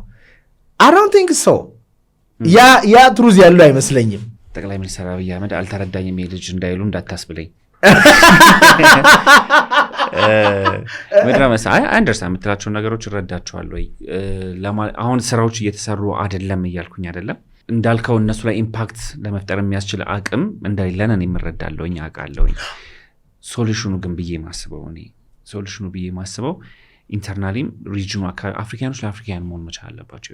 አፍሪካውያን ለአፍሪካውያን ከሆኑ አፍሪካዊ አንድነት መፍጠር ከተቻለ፣ አፍሪካዊ ህብረት መፍጠር ከተቻለ አፍሪካ ህብረት እዚህ ጋር ትልቅ ሚና መጫወት መቻል አለበት። you think power alliance አለ አፍሪካ ህብረት? you don't think it's just like ፔት ናቸው? who knows? cause actually problem fix ያደርጉ አላየንማ። መጥፎው ነገር ግን አንተ የምትለው ትክክል ነው። መጥፎው ነገር ግን በምዕራባውያን ቀብር ላይ ነው አፍሪካን ከአፍሪካ የምታገናኘው። በምዕራባውያን ቀብር ላይ ይኸውልህ አንድ ቡና ኤክስፖርት የሚያደርግ ጓደኛ አለኝ። ኦል ኦቨር ዘ ወርልድ ኤክስፖርት ያደርጋል። ከአዲስ አበባ ግብፅ ኤክስፖርት ማድረግ በጣም ውስብስብ ነው። ከዚህ ጀርመን በቀላሉ ታደርጋለህ፣ ከዚህ አሜሪካ ታደርጋለህ፣ ከዚህ ግን አፍሪካ ቱ አፍሪካ እጅግ በጣም ውስብስብ ነው። አንድ ፔፐር ኤምባሲ ገብቶ ሲወጣ የሚበላውን ዶላር አትጠይቀኝ። ሁለተኛ ወደ አፍሪካ ኤክስፖርት አላደረገም እንድትል ነው ያደረገው። ሲስተሙን ማን የዘረጋው? I don't think አብይ አህመድ ወይም የግብፁ ፕሬዚዳንት አይደለም። ሲስተሙ is built way back። እነ ቢስማርክ ኮሎናይዝ ድንበሩን ኤቭሪ ነገር ያደረጉት እነሱ ናቸው። ለምን ካልከኝ እንዳልከው አፍሪካ ከአፍሪካ ጋር ኮኔክት ማድረግ ከጀመረ ይኸውልህ ስኬት እንዴት እንደሚመጣ ልንገር። ኮሂዥን ይፈልጋል። ዓለም ላይ የሚያሸንፈው ሀገር በጣም የተጣበቀው ሀገር ነው። ወደ አንድ አቅጣጫ ነው የሚሄደው። ይሄን አይፈልጉትም። አፍሪካ እንደዚህ ተጣበቀች ማለት አይችሉንም። ወይም ኢትዮጵያን ክፍልፍልፍል ያደረጓት አንድ ማህበረሰብ ሲጣበቅ አትችለውም። ሲግባባ ተነስ ስትል ይነሳል፣ ተቀመጥ ስትል ይቀመጣል፣ ይሄን ስራ ስትል ያደርጋል። ይሄን አይፈልጉትም። ስለዚህ የእነሱ ስትራቴጂ ምንድን ነው? ቅድም እንዳልከው ኬዎስ ይፈጥራሉ። አንዱ ከአንዱ ጋር እንዳይግባባ በብሔር ይፈጥራሉ ማለት ነው። በዚህ መካከል ውስጥ አንግባባ እንጂ አንድ የአፍሪካ መሪ ሀገሩን የሚጠላ መሪ አለ ብዬ እኔ አላስብም። ይቅርታ አድርግልኝና ስልጣኑን ይወደዋል፣ ይገባኛል። ከዛ የሚበልጥ ነገር የለም። ግን ኢንተርናሽናሊ ፖለቲክሱ ልጫወት ስትል የማይወስዱ ብዙ እንትኖች አሉ። እኔ 30 ሰራተኞች አሉኝ በስሬ። የእውነቴን ነው የምልህ 30ውም እንዲቀየር፣ እንዲያርግ፣ እንዲበላ፣ እንዲጠጣ እኔ የደረስኩበትን ደርስ እፈልጋለሁ። ግን ስናር ኢዚ ፒውር ኢንተንት ቢኖረኝም ፍላጎት ቢኖረኝም ኢዝ ናር ኢዚ። 30 ሰራተኛ ኖሮኝ 30ውን መቀየር አልችልም። ኢቭን ጥሩ ብሆን ገንዘብ ብሰጥ ደሞዝ ብጨምር። አንድ ስቶሪ ልንገር እዚህ ጋር እንዳላበዛብህ። አንድ ቻይናዊ ያለ በጣም የሚገርም ፕሮፌሰር ነው እና ቻይና ሄድኩኝ አለ። ካናዳ ያደገ የል ዩኒቨርሲቲ ሄደ። ቻይና ሄጄ ተማሪዎቹን አየዋቸው። የሃይስኩል ተማሪዎቹ ምንድን ነው የሚያደርጉት? 3 ነገር ነው የሚያደርጉት። ደባሪ የቻይና ክላሶችን ይወስዳሉ። አሜሪካ ኢንተርናሽናል ዩኒቨርሲቲዎች ለመግባት ነው ክላስ ደባሪ ይወስዳሉ። ከዛ ሞዴል ዩናይትድ ኔሽንስ የሚባል አለ፣ እዛ ላይ ይሳተፋሉ። ሞዴል ዩናይትድ ኔሽንስ። ከዛ ይሄ ISLS የሚባለው አለ፣ እሱም ኮርስ ያጠናሉ አለ። እና አየውኝና የኔ ሃይስኩል ውስጥ የገባውበት ሃይስኩል ውስጥ ፕራክቲካል ነገሮች መፍጠር ጀመርኩኝ። ለምሳሌ ቡክ ክለቦች በጣም አንባቢዎች እንዲሆኑ ያረኩኝ አለ። አንድ ሁለት ፕራክቲካሊ ቢዝነስ እንዲማሩ ኮፊ ሾፕ ፈጠርኩኝ። አሁን ቻይና ብትሄዱ ሁሉም ሃይስኩል ኮፊ ሾፕ አለ። እኔን ግን ያስጀምርኩት 2008 ላይ አለ እና ሰዎች ከስተመር ሰርቪስ እንዲማሩ ቢዝነስ እንዲማሩ ምናምን እንዲማሩ አረኩኝና ሌላም ነገሮችን አረኩኝና በቃ በሚገርም ሁኔታ ተማሪዎቹ ማደግ ጀመሩ። ገባ ኢንተርናሽናል ስኩል ዩኒቨርሲቲዎችን አገኙ። ሃርቫርድ፣ ስታንፎርድ፣ የል ምናምን መግባት ጀመሩ። ከዛ አስቆሙኝና ከዛ ሌላ ሃይስኩል ሄድኩኝና ሴም ቲንግ ፈጠርኩኝ። አሁንም ከዛ ጭራሽ ተባረርኩኛል።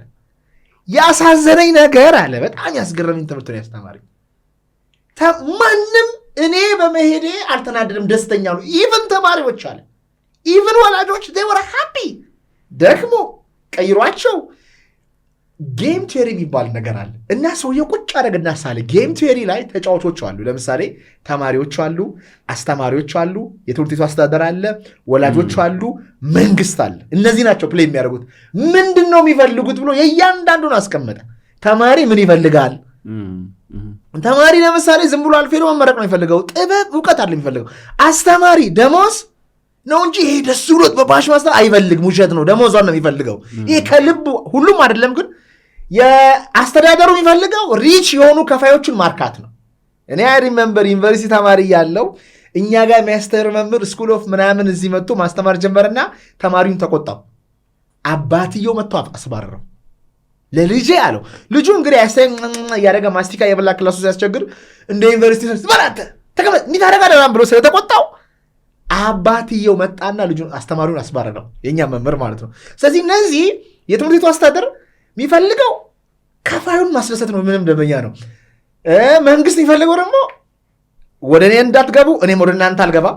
ያው እንግዲህ ብዙ ሺህ ሃይስኩሎች አሉ። you are one of them so ወደ እኔ አትግቡ እኔም ወደ እናንተ አልገባም። ተማሪዎቹን በስነስርዓት ህግ የሚጠብቁ አድርጓቸው። ፔሪድ ኢንድ ኦፍ ስቶሪ። እዚህ ጋር ማን ነው መቀየር አዲስ ነገር አንብቦ ማንም አይፈልግም። you have to know this ስለዚህ አሁንም መሪ ስትሆን when you are a leader አንተ እንደምትፈልገው አይደለም። እዚህ ምድር ላይ የሚኖሩ ብዙ ሰዎች what they care is ለግል ህይወታቸው፣ ለግል መብላቸው፣ ለግል ገንዘባቸው፣ ለግል ስልጣናቸው ነው አብዛኞቹ ኬር የሚያደርጉት። ኦኬ ያወራን ያለነው ኢትዮጵያውያን መሪዎች ነበሩ። ከራሳቸው አልፈው ፍትሃዊነት ላይ የሚሰሩ ነበሩ። ከራሳቸው አልፈው የእግዚአብሔርን መንግስት ያወረዱ ነበሩ። አያግሪ ሊኖሩ ይችላሉ። ግን አሁን ባለው የዓለም ስርዓት በዛ መንገድ ሊሄድ ካልክ ሂውማን ኔቸርን ስለማቀው ይናገናዊን ስፔሻሊ ፖለቲክስ ላይ ጥሩ ፖይንት ነው። ያ ምንድነው መሰለህ አይደለም የሰው ልጅ ለሰው ልጅ ይቅርና ለራሱ ለፈጣሪም እኮ አልተገዛንም እኛ አይደል? ሶ የቀራንዮ መንገድ ታሪክ የሚያስተምረው ይሄንን ነው። ክርስቶስ ትልቅ ሊደርሺፕ ነው እኮ ያስተምረናል። ትልቅ የመሪነት ህይወትን ያስተምረናል። መስበክ ከጀመረበት ጊዜ ጀምሮ እስከ ተሰቀለበት ሰዓት ድረስ የተፋበት ነው ያለው። መጨረሻ የቀሩት እኮ 2-3 ሰዎች ናቸው አይደል? ከስሩ የነበሩት ሰዎች 3 ሰዎች ናቸው የነበሩት። ከዛ ሁሉ ሰው ማለት ነው 5,000 ገበያ ህዝብ ይከተለው ነበር አይደል? ብዙ ሺህ ህዝብ። ከዛ ውስጥ አብዛኛው የሚከተለው ለምንድን ነበር? መልኩን ለማየት፣ ድምፁን ለመስማት፣ ተአምር ለማየት፣ አሳ ለመብላት፣ ቂጣ ለመብላት አይደለ? ለሰላይ ለመሆን፣ ለነዛ ለመንገር ምናምን ነበር የሚከተለው። ከነዛ ውስጥ 12ቱ ነበር የሚከተሉት። ከ12ቱም እንግዲህ እንዳየ ሆኖ ተንተባለው ነው መጨረሻ ላይ የሄደው ነገር ውጤቱ እስኪመጣ ድረስ ማለት ትንሳኤው እስኪመጣ ድረስ ማለት ነው። ስለዚህ እረዳሃለሁኝ አይደለም የሰው ልጅ ለሰው ልጅ ይቅርና የሰው ልጅ ለአምላኩም አስቸጋሪ ነው። እዚህ ውስጥ ነው እንግዲህ የክርስቶስን አሁን የሊደርሺፕ እንትኖች የምናወጣው ኳሊቲዎች የምናወጣው ማለት ነው። ሶ ቅድም ያንን ስለ ቀላል ነው እያልኩ አይደለም። ራሳችንን መግዛት ከባድ ነው አይደለም፣ ቤተሰብን አይደለም፣ ማህበረሰብን አይደለም፣ አገርን ማለት ነው። ግን ቤዚክ የሆነው ፕሪንሲፕል ላይ ግን ልንግባባ ይገባል ነው። አሁን በአፍሪካና በኢትዮጵያ ደረጃ ስናየው መንግስትን ተወው፣ ፓርቲውን ተወው፣ ግለሰብን ተወው፣ ኮሌክቲቭ ነገር እናውራ። ኮሌክቲቭ ነገር ስናወራ ሶሉሽኑ አንድ መሆኑ ምንም ጥያቄ የለውም። በቃ ምንም ጥያቄ የለውም። አንድ እንዳትሆን እያደረጉህም ከሆነ የቀራንዮውን መንገድ ማስታወስ ነው። በቃ ባለመቻል ውስጥም እያለፍ መስዋዕትነት እየከፈል ወደ አንድነት መሄድ መቻል አለብህ ነው። አፍሪካ ህብረት አጸደቅ አይደለ? አፍሪካን ፍሪ ትሬድ ኤሪያ ታክስ ፍሪ ምን ያህል የአፍሪካ ሀገራት እሱን እየተጠቀሙ ነው? ምን ያህል የኢትዮጵያ ነጋዴዎች እሱን እየተጠቀሙበት ነው? ምን ያህል ግንዛቤው አላቸው? አንተ ለአፍሪካዊ ወንድም ምን ያህል ቅርብ ነህ? አፍሪካ ጋና ሄደህ ምን ለማድረግ እየሞከርክ ነው? ስለ ጋና ምን ያህል ታውቃለህ? አንተ ራሱ ስለ ኢትዮጵያ ምን ያህል ታውቃለህ? ከኢትዮጵያ ወንድምህ ጋር አንድ ለመሆን አንተ የሐመርን ታሪክ ምን ያህል ታውቃለህ? አንድ ነኝ ለማለት እኮ የሐመርን ታሪክ ማወቅ መቻል አለብህ። የሐመሩ ወጣት ያንተን ታሪክ አውቆ ከአንተ ጋር አንድ እንዲሆን ማለት ኮሌክቲቭ የሆነ ኮንሽስነስ እንዲኖርህ ማለት ነው። ያ ኮሌክቲቭ የሆነ ኢፈርት ይፈልጋል። መንግስት በካሪኩለም ደረጃ ኢትዮጵያውያን በኢትዮጵያዊ ንቃተ ህሊና ኮሌክቲቭሊ አንድ እንድንሆን ማድረግ መቻል አለበት። ሚዲያው ያንን መስራት መቻል፣ ስራው መጀመር አለበት ልልህ ፈልጌ ነው። የምዕራቡን ዓለም ሜትሪክስ ይወልደን አንድ ሜትሪክስ አለ አይደል? አሁን ያልከው ሜትሪክስ የኒወርልድ ኦርደር የአውሮፓው ሌላ ሜትሪክስ ካልፈጠርክ የትም አትደርስም ማለት ነው። በቃ ወይ እየተሸነፍክ ትኖራለህ ነው። እኔ ፕሮፖዝ እያደረኩት ያለሁት ምንድነው ሜትሪክስ ቢውልድ ማድረግ አለበት። ያ ሜትሪክስ ደግሞ ኢትዮጵያዊ አንድነት፣ አፍሪካዊ አንድነት ነው። ተረዳይ? ይሄ ካልተፈጠረ ያሸነው። ብሪክስ ለምን ተፈጠረ? ይሄንን እኮ ብሪክስ አዲስ ሜትሪክስ ነው አይደለ? በቃ ዶላርን ለማሸነፍ የተፈጠረ አዲስ ሜትሪክስ ነው። ይሰራል አይሰራም ሌላ ጉዳይ ነው፣ ግን ሌላ ሜትሪክስ ነው። ወይም ሜትሪክስ ለመፍጠር እየሞከሩ ነው። በዚሁ አጋጣሚ ሜትሪክስን ብናየው አሪፍ ነው።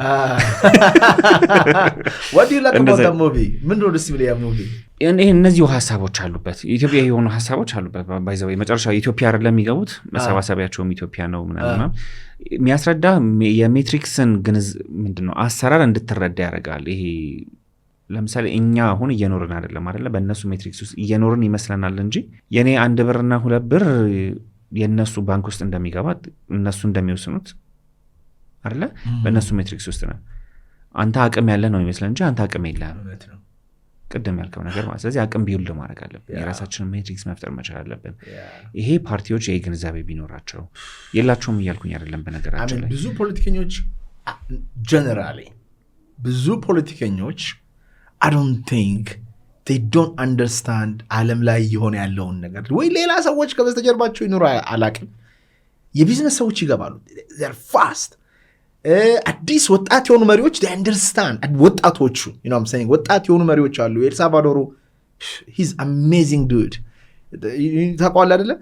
እግዚአብሔር አብሮኝ ባይኖር ይሄን ስራ እንዴት ሰራለሁ? ዛሬ ኢንስታግራም ላይ ፖስት ያወራውን አይቼ እግዚአብሔር አለ እግዚአብሔር ባይረዳ የምድራችን ቁጥር 1 ሰው የሚገደልባትን ሀገር የምድራችን ሴፌስት ሀገር እንዴት ነው የማደርገው? እግዚአብሔር ነው የሰራው። ይሄ ተአምር ነው፣ ሚራክል ነው፣ እውነትም ሚራክል ነው። እና በአደባባይ በድፍረት ነው የሚያወራው። ባለፈው ነገር እንደሆነ አላውቅም እንጂ ከታከር ካርሰን ያደረገው ኢንተርቪው ላይ በግልጽ ያወራው 2 ጦርነት አለ። መንፈሳዊ ጦርነት አለ፣ ስጋዊ ጦርነት አለ። ሊተራሊ ያደረገው ሴኔት ሩም ውስጥ ሆነን የእኛን ሰዎች ሲገሉ ጸሎት ነው ያደረግነው አለ። እንደ ድንገት ሆነ ሴኩላር ሀገር ነገር አብዛኞቻችን ክርስቲያኖች ነን። ተንበርክከን ጸሎት አደረግን ለእግዚአብሔር አለ እንዲረዳን። ኢማጂን አሁን ሀገሪቱ በምን አይነት ስኬት ፍጥነት እየሄደች እንዳለ እኔ መጎብኘት ከመፈለጋቸው ሀገሮች መካከል እሱ ይገባኛል። ግን እንደ ርግቤዋ እንደ ባብል መባሉን መዘንጋት የለብንም። ይሄ ዋጋ ያስከፍሎናል። የትምህርት ስርዓት ሲሉ የእኛን ጥለን የእነሱን ስንወስድ፣ ሕክምና ሲባል የእኛን ጥለን የእነሱን ስንወስድ፣ ሃይማኖት የእኛን ቆሻሻ አድርገን የእነሱን ስንወስድ፣ ቋንቋ ሲባል የእኛን ጥለን የእነሱን ስንወስድ፣ ይሄ ኮምፓውንድ ሆኖ ያስከፈለን ዋጋ አለ። ስንዴ እየሰጡን ዶላር እየሰጡን የራሳቸውን የእርዳታ ተቋሞች የልጆች እያመጡ የእኛን ነገር በሙሉ ዘርፈው ቀፎ አድርገውናል። አትሊስት አሁን ያለው ጄኔሬሽን have to understand ይሄ ማለት ነው። አሁን ይሄንን መንግስት መፍጠር አለበት ነው ላይ የፈለጉት።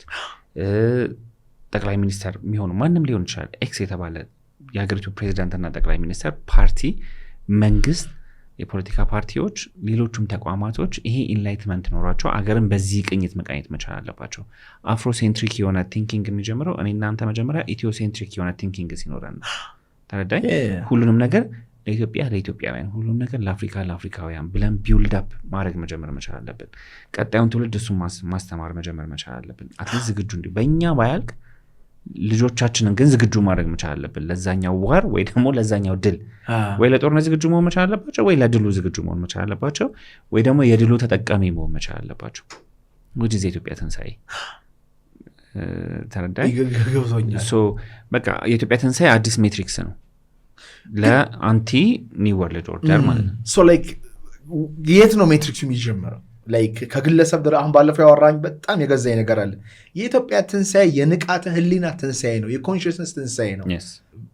ከግለሰቡ ነው የሚጀምረው። ከግለሰብ ነው የሚጀምረው። ምክንያቱም አንተና ቤተሰብ አንተ ነው። ይኸውልህ አሁን እኮ ቅድም ይኸውልህ አሁን ሰው ሪሊጂየስ እንዳያደርገው ከእግዚአብሔር መንግስት ጋር ስንል ሪሊጂየስ አስፔክት አይደለም ዋናው ነገሩ። አንተ ነህ መሪ። እግዚአብሔር ያንን ጸጋ ሰጥተዋል አይደለ? እግዚአብሔርና አርያና አምሳል ተፈጠርክ ነው አይደለ? እግዚአብሔር የሚያደርገውን አንተ ታደርጋለህ። እግዚአብሔር የሚያደርገው ምንድነው? ሰማይና ምድርን ፍጥረታትን ሁሉ ይገዛል። አንተ ማንን ትገዛለህ? ምድርን ትገዛለህ። ስለዚህ አንተ መጀመሪያ ራስን ትገዛለህ። ራስን መግዛት የሚባለው ነገር ራሳችን ገዝተናል እኛ አሁን በመሰረቱ። ከዛ ቤተሰብህን ትገዛለህ። የምትመሰረተውን ቤተሰብ፣ ጠንካራ ቤተሰብ ሶሲዮሎጂስቶቹ የሚሉት እሱን አይደለ? ትልቁ ኢንስቲትዩት ቤተሰብ ነው። ቤተሰብ ማህበረሰብን አገር እያለ ነው የሚሄደው አይደለ? ከዛ ፓርቲ እኮ የማህበረሰቡ ነጸብራቅ ነው፣ ያንተ ነጸብራቅ ነው፣ ያንተ አኗኗር ነጸብራቅ ነው። እዛ ጋር የምታየው አምባገነን መሪ ያለኝ ካልክ ያንተ ነጸብራቅ ነው። ራስህን ነው ማየት ያለብህ። እንዴት ፈጠርኩት ነው ማለት ያለብህ፣ ወይም ማህበረሰቡ እንዴት ፈጠረው ነው ማለት መቻል ያለብህ። በጎም ከሆነ ልክ እንደዛው። ስለዚህ ኢትዮጵያ ትንሣኤ የሚጀምረው ኦፍኮርስ ላይ ከግለሰብ ነው፣ ከንቃተ ህሊና ነው የሚጀምረው። ንቃተ ህሊና ምንድን ነው? ማወቅና መረዳት። ምንድን ነው የምታውቅና የምትረዳው? ኢትዮጵያን ትንሣኤ ኢትዮጵያን ነው የምታውቅና የምትረዳው። ኢትዮጵያን አሰራር፣ ጥበቦቿን፣ ፍልስፍናዎቿን፣ ታሪኮቿን የት እንደነበረችና ወዴት እንደምትሄድ መረዳት ነው። ከዛ ደግሞ ዓለም ላይ የሆነ ያለውን ነገር መረዳት። በዓለም የፖለቲካ ስርዓት ውስጥ፣ በዓለም የኢኮኖሚ ስርዓት ውስጥ የዛር መንፈስ እንዳለና እንደሌለ ከመረዳት ይጀምራል። ዛር ምን እንደሆነ ማወቅ መቻል አለብህ። ኢሉሚናቲ ምናምን ሲባል ስለ ጄዚ እንደዚህ ማለት አይደለም ማለት ያለብህ እንጂ አሁን ይህን ስክሪንሻት አድርገው ራፋቱ ኢሉሚናቲ እሱ አይደለም ፖይንቱ። ኢሉሚናቲ ሲባል ከዛ ጀርባ ያለውን ነገር ማጥናት፣ ኮንሽስ መሆን መቻል አለብህ። ጭስ ከሌለ ምንድነው? ጭስ ካለ እሳት አለ ነው። የዘፈን ምናምን የነ ሊል ዋይን ጉዳይ አይደለም። የኢሉሚናቲ ጉዳይ የኒው ወርልድ ኦርደር ጉዳይ ነው። ታሪኩን ማወቅ መቻል አለብህ። እሱ ከኢትዮጵያ ጋር የሚያገናኛቸውን ነገሮች ማወቅና መረዳት መቻል አለብህ። እንትና ተራ ነገር አይደለም። እንደዚህ ሲባል ተረዳኝ። ላክዠሪ አይደለም ወይ ተራ ኮንስፓይሬሲ ቲዮሪ አይደለም። ኢንተርኔት ላይ ያለ ተራ ኮንስፓይሬሲ ቲዮሪ አይደለም። ምን ትመኛለህ ብትለኝ ምሁራኖቻችን፣ ፖለቲከኞቻችን እነዚህ ነገሮች ቢያውቋቸው ቢረዷቸው ፐርስፔክቲቭ ይሰጣቸዋል ብዬ አስባለሁ። ተረዳኝ ማለት ለምሳሌ ፍሪማሰነሪ የሚባለው ነገር፣ ፍሪማሰን የሚባሉት እነማን ነበሩ? ከፖለቲካው ጋር የሚያገናኛቸው ነገሮች ምንድን ናቸው? ፕሮቶኮል ኦፍ ዛይን የሚባለው ነገር ምንድን ነው? ፕሮቶኮል ኦፍ ዛይን የሚባለው ነገር ምንድን ነው? አጀንዳው ምንድን ነው? መቼ ነው የወጣው? ኢትዮጵያ ላይ አፍሪካ ላይ የነበረው ነገር ምንድን ነው? እነዚህ ነገሮች መረዳት መቻል አለባቸው። ኮሌክቲቭሊ አፍሪካውያን መረዳት መቻል አለባቸው። ፕሮቶኮል ኦፍ ዛይን ከአፍሪካ ነገር ጋር ስለሚገናኝ ከኢኮኖሚውም ከፖለቲካውም አሁን ከምታየው ነገሮች ፕሮቶኮል ኦፍ ዛይን የኢትዮጵያን አገዛዝ የሰረቀ ወይ ሊሰርቅ የሚሞክር አጀንዳ ነው። የኢሉሚናቲ ምናምን የምትላቸው ነገሮች፣ ፍራተርኒቲዎች ከፕሮቶኮል ኦፍ ዛይን የወጡ ናቸው አብዛኛዎቹ ነገሮች ማለት ነው። እዚህ ዓለምን በአዲስ አስተሳሰብ በአዲስ ቅርጽ ኢንኮቴሽን አይሁዳዊ በሆነ አይሁድ ምንድን ነው የሚለውን ሌላ ጊዜ እናውራ። እውነተኛ ኢትዮጵያኖች አሉ፣ ውሸተኞች ኢትዮጵያኖች እንዳሉ ሁሉ በዛ አስተሳሰብ የተቃኘ የዓለም አሰራር ወይም የዓለም ስርዓት ነው። ጽዮኒዝሙ ነው። ጽዮኒዝምም እንዳልኩ ብዙ አይነት አንድምታ አለው። ሰዎች ኮንቴክስቱን ሚስ እንዳያረጉት ስለመፈልግ ነው። ምክንያቱም ጽዮንን ካነሳን እኛ ጽዮናውያን ነን፣ እውነተኞቹ ጽዮናውያን ነን ዓለም ላይ እንዳያዛቡት ስለምፈልግ ነው። ወይ ሰፋ አድርገን ካላወራ ነው። ብቻ ዓለም ላይ የነበሩ ፕሮቶኮሎች አሉ በጣም ብዙ ከአፍሪካ ጋርም ከኢትዮጵያ ጋር የሚገናኙና እነሱ ነገሮች ላይ ንቃተ ህሊና ሳይኖርህ ቅድም ያልከውን ነገር ማድረግ አንችልም። እየፈራሃቸው ልትቀመጥ አችልም። በቃ እነሱም ግራ ገብቷቸዋል እኮ ህክምናው ላይ ግራ ገብቷቸዋል እኮ አይደለ? ኢኮኖሚው ላይ ግራ ገብቷቸዋል። አልገባቸውም የሚል ካለ መጥቶ ያስረዳን እንግዲህ እንዴት ኪዮስ ውስጥ እንደሆኑ። ፖለቲካው ላይ እነሱም ግራ ገብቷቸዋል። አሜሪካ ግራ አልገባትም እንዴ? በሪፐብሊካን እና አክቹዋሊ ሁለቱም ግራ ገባቸው እኮ ትራምፕ ሁለቱም ግራ ሪፐብሊካኑም ዲሞክራቶችም ግራ ገብቷቸዋል አይደለ? የአውሮፓ ፖለቲካ ግራ እያጋባ አይደለም ራሱ ለአውሮፓውያን ለራሳቸው አይደለ? እንደውም እኮ እኛ እኮ መታዘብ ጀመርን እንዴ ማለት ጀመረ። በጣም ተራ ህፃናት አክቲቪስት የአሜሪካን አክቲቪስቶችን አያለኝ መንግስትን ሲተቹ ትራምፕን ሲተቹ ኮንሽስ የሆኑ ሀሳቦችን እያነሱ ዓለም እዚህ ላይ ደርሷል።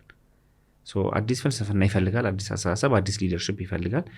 ትንቢቱ እኛ እንሆናለን ነው የሚለው። ግን ምን ያህል እኛ እየተዘጋጀን ነው፣ አውቀን እየተዘጋጀን ነው የኔ ናሬቲቭ። እነዚህ የሴክሬት ሶሳይቲ አባላት በጣም ኃይል አላቸው። ምክንያቱም ትልቅ ነገር በአደባባይ አታደርግም። ስማቸው ራሱ ሴክሬት ሶሳይቲ የተባለው በድብቅ የሚሰሯቸው ስራዎች ስላሉ ነው። በድብቅ ይሰራሉ ስል ደግሞ አንተም ስለምታውቅ ማለት ይሄ ኔትወርክ ኔትወርክ ምናምን አይደለም። ይሄ ቢዝነስ ካርድ ምናምን አይደለም። አክሰስ ነው የሚሰጡ። ገብቷል? አክሰስ አንተ ትገባለህ፣ አንተ የተወሰነ ዘመን ትሄዳለህ፣ ልጅ ወልደህ ከልጆች መርጠ እሱን የዛ አባል አድርገ ገባ። እሱ እንዴት ዓለምን እንደሚገዛ፣ እሱ እንዴት ፖለቲከኞቹን ኪስ ውስጥ እንደሚያስገባ፣ እሱ እንዴት ዓለም ላይ ጦርነት እንደሚያስነሳ፣ እሱ ደግሞ ለልጁ እያለ ዶናልድ ትራምፕን ለምሳሌ ብትመለከት ወደኋላ ፋሚሊውን ብታይ ከልጅነቱ ጀምሮ የተቀረጸ ሰው ነው ዶናልድ ጄ ትራምፕ። ከልጅነቱ የእሱን ፋሚሊ ወደኋላ ዞር ብለህ ብታይ የእሱ አእምሮ ሂፕኖታይዝ አድርጎ እዚህ ቦታ ያደረሰው ፋሚሊው ነው። አሁን ደግሞ የእሱ ልጅ ነው ባረን ትራምፕ ነው። አስፈሪ ሰው ነው። አባቱ እዚህ ቦታ እንዲደርስ፣ አያቱ እዚህ ቦታ እንዲደርስ ያደረገው እሱ ነው። ዓለምን ይቆጣጠራል። ዶናልድ ጄ ትራምፕ የፈለገውን ያወራል፣ የፈለገውን ያደርጋል። ምክንያቱም ከሜትሪክሱ አውጥተውታል። ሜትሪክሱ ላይ ገዥ ነው ያደረጉት እሱን ማለት ነው። ስለዚህ እነዚህ ሶሳይቲዎች በአደባባይ አይደለም የሚሰሩት፣ በድብቅ ነው የሚሰሩት። በድብቅ ነው አጀንዳቸውን የሚያስነሱት። አብዛኛው ነገር ዓለም ላይ ኢንፋክት ድብቅ ነው። ሚዲያ ላይ እንደሚታየው አይደለም። መንጋው እንደዚህ ብሎ እንደሚሰማው አይደለም። ኤቭሪቲንግ ኢዝ በሴክሬት። የውጭ ሀገር መሪ አስቀምጠ ሮስት ታደርጋለህ እንደ ዋይት ውስጥ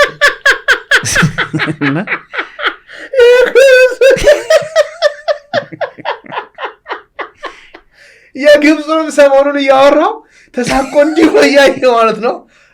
እናንተ እንደማውቀው የኢትዮጵያ መሪ ባላቅም አንተም ጠንካራ ነህ፣ እሱም ጠንካራ ነው።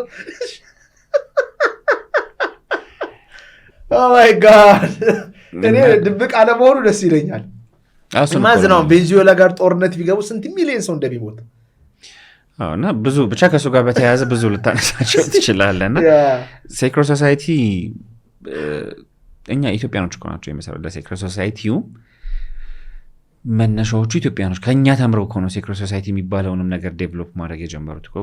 አራተው ከእኛ ተምረውም ተረድተውም ነው ያነበሩ ሶሳይቲዎች አሉ። አሁን ስውራን አባቶች ሲባሉ እኮ ሶሳይቲዎች ናቸው። ስውራን አባቶች አይደለም የሚባለው፣ ስውራን አባቶች ያሉባቸው ገዳማቶች ስትል ሶሳይቲ ነው። ተደብቀው እዛ ነው ያሉ የሚሰሩት። ስውራን አባቶች ያሉባቸው ገዳማቶች ያሉባቸው ዋሻዎች ያሉባቸው ተራሮች ስትል ፍራተርኒቲ ነው፣ ሶሳይቲ አለ። ኢትዮጵያ የሁሉ ዘመን የሁሉ ጦርነት ተከፍቶባት ታዲያ የመጣችው በይና ባንተ ትከሻ ብቻ አይደለም። አንድ የሚገርም የውጭ ሀገር ዜጋ አገኘው በባለፈው ሪትሪት። አማርኛ ቅልጥፍ አድርጎ የሚያወራ አርኪኦሎጂስት ነው።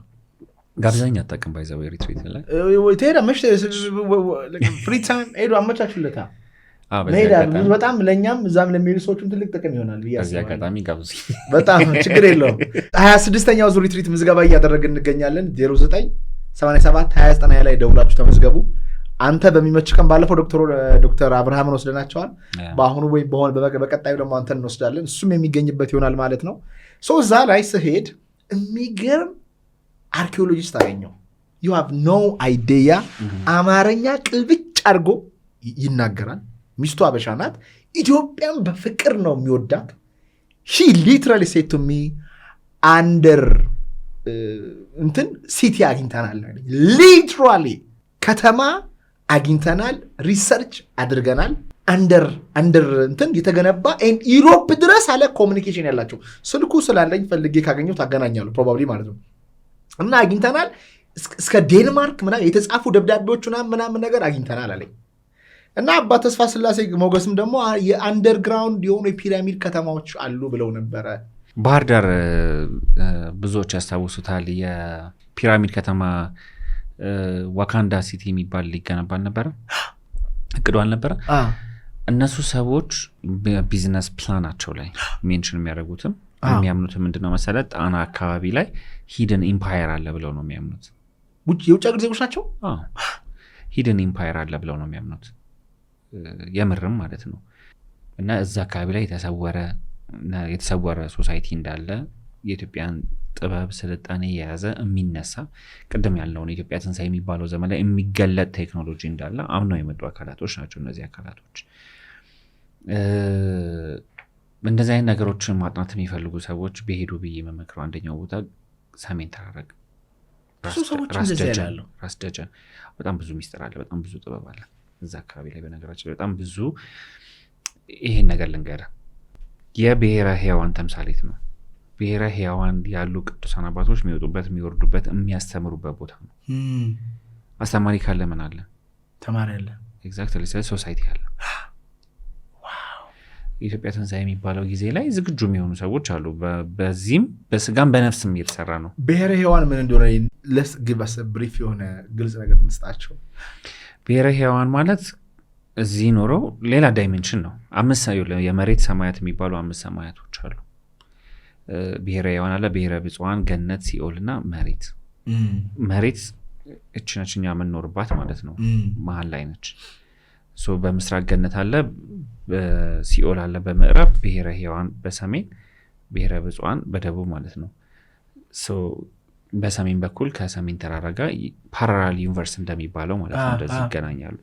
ስለዚህ ብሔረ ሕያዋን ያሉ ብሔረ ሕያዋን የሚኖሩት ከዚህ ተነጥቀው ተሰውረው ወደዛ ሄዱ፣ በቅተው ወደዛ ይሄዱ እና ሄኖክን ጨምሮ እነ ቅዱስ ያሬድን ጨምሮ ማለት ነው ተሰውረው ወደዛ ቦታ ሄዱ አባቶች ያሉበት ቦታ ነው። ስለዚህ እነዛ ቅዱሳን አባቶች የሚወጡበት የሚወርዱበት ቦታ ነው። ባለፈው ስለ ዋሊያ ነገር ያለው እንዴ ብቻ እዛ ዋሊያ ኢትዮጵያ ብቻ ነው የሚገኘው። አንተ ነህ ነገርከኝ። ለቅዱስ ያሬድ መጽሐፍ ተሸክመው ከአክሱም ወደ ከገነት ነው የመጡት። አሁን እነሱ ዋሊያዎች ከገነት ለሱ ለማገልገል ነው የመጡት፣ ለቅዱስ ያሬድ ማለት ነው እንጂ ምድር ላይ ነበሩ አልነበረም። እና ተገዝተው ከሰሜን ተራራ መሄድ የማይችሉት ለዛ ነው። ከዛ ተራራ ውጪ ሌላ ቦታ መሄድ አይችሉም። አዲስ አበባ ንጉሥ ኃይለ ሥላሴ አምጥተዋቸው ሞተዋል። ሌላ ቦታ መኖር አይችሉም። እና ሌላው ግን እንዲህ ሜንሽን ላድርግልህ፣ 5 ሰማያቶች ብዬ የለ መሬት አለች እና መሬት ለ7 ተከፍላለች። ለ7 ተከፈለች። ለ7 ስትከፈል አዳም የነበረበት ቦታ ወይ ሰው ልጅ የነበረበት ቦታ ውሃን የከፈላት መሬትን ከበባት። ስለዚህ እኛ የሰለጠንባት ቦታ ክብ ቅርጽ እንቁላል ቅርጽ ያዘች። ሌሎች ግን 6 የመሬት ክፍሎች አሉ፣ የኛ የመሬት ክፍሎች የሆኑ ማለት ነው። ሌዋታን፣ ብሄሞት፣ አንደኛው ሌዋታን ይባላል፣ አንደኛው ብሄሞት ይባላል፣ አንደኛው በርባኖስ ይባላል። አንደኛው አራዊት ብቻ የሚኖሩበት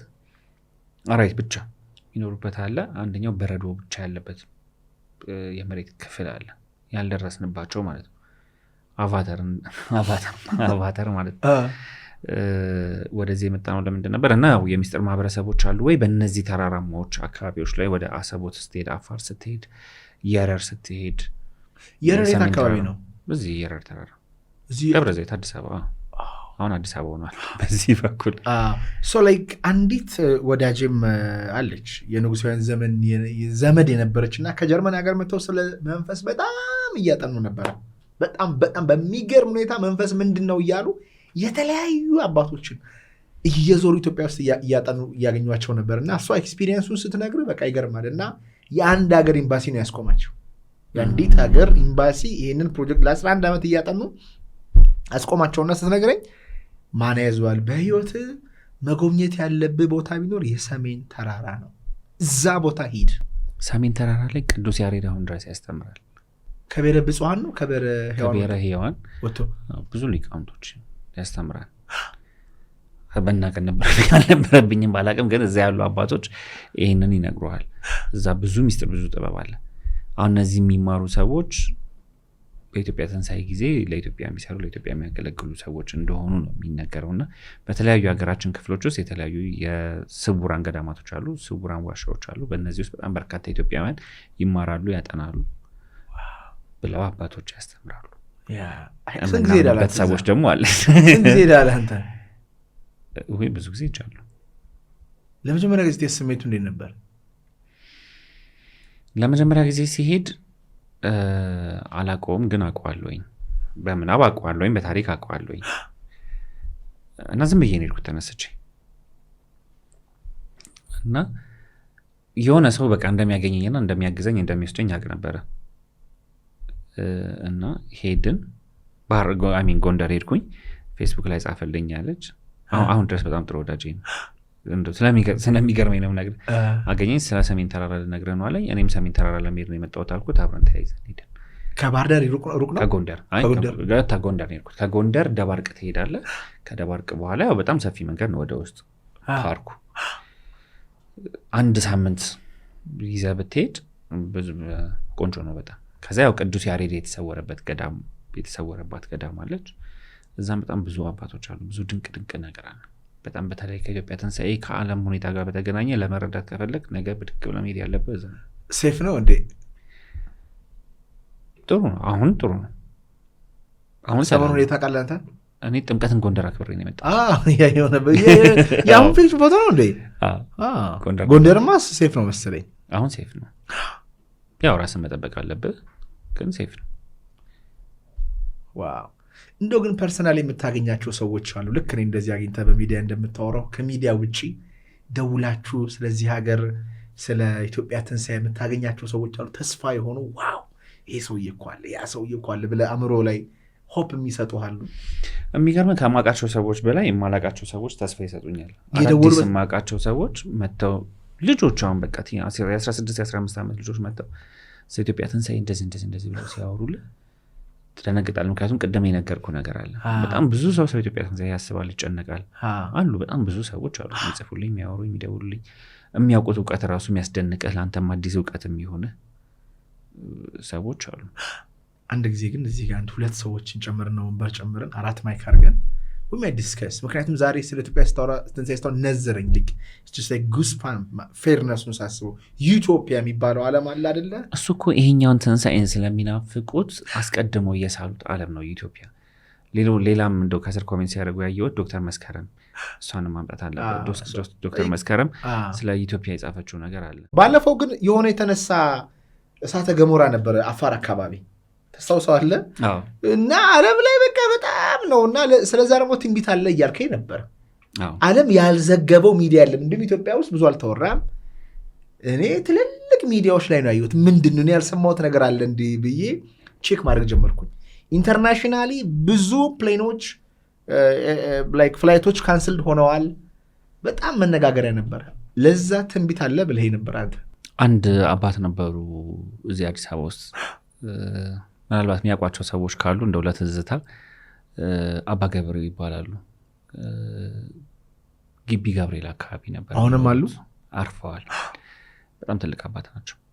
በእርግጠኝነት የሚያውቋቸው ሰዎች ከስር ስለሳቸው ቢመሰክሩ ደስ ይለኛል። በጣም ትልቅ የበቁ አባት ነበሩና ብዙ ትንቢቶችን ይነግሩን ነበር። አሁን ማውራ 94-95 አካባቢ ነው እና ስለ ኢትዮጵያ ትንሣኤም ብዙ ትንቢቶችን ይነግሩን ነበር እና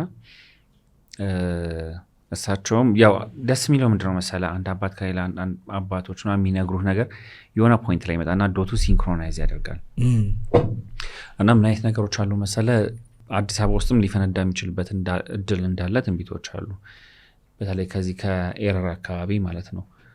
ኤረር ይሄ ከተራራውም አካባቢ ማለት ነው። እና እሱ አካባቢ ላይ እሳት እንዳለ እሱ እሳት ኤርታሌ ካለው እሳት ጋር እንደሚገናኝ አንደርግራውንድ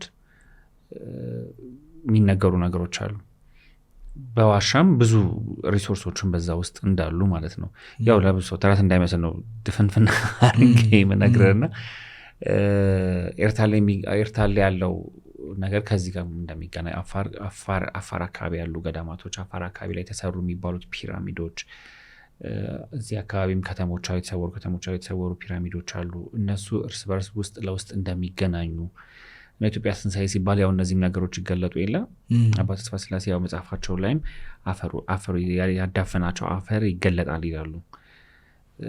እና ይሄም ያም እንደሚፈነዳ እሱ ለኢትዮጵያ ትንሣኤ ምልክት እንደሆነ ይናገሩ ነበር። አባ ገብሬ ያልኩ አባትም አባ ተስፋ ስላሴ ሞገስም ሌሎቹም አባቶች ማለት ነው። ያኔ ራሱ ሲነግሩን ኢትዮጵያ ለሁለት እንደምትከፈል ይነግሩን ነበር። አፍሪካ ለሁለት እንደምትከፈል፣ ባህር እንደሚከባት፣ አሁን ያው የባህር በር ምናምን ይባል የለ የባህር በር ባለቤት እንደምትሆን ምናምን ይነግሩን ነበር። ያኔ ተሰንጥቆ ተከፍሎ ውሃ ከቦን ዓለምን በዛ እንደምናገናኝ፣ ለሊደርሽፑም እንደሚመች፣ ከመሰንጠቁ ጋር ተገናኝቶ ዓለም ላይ ያለ ሀብት ወደ ኢትዮጵያ እንደሚመጣ አሁን ትንቢት ነው ነገር ውሃ፣ ነዳጅ ብዙ አባቶች እነዚህን ትንቢቶች ይናገሩ ነበር።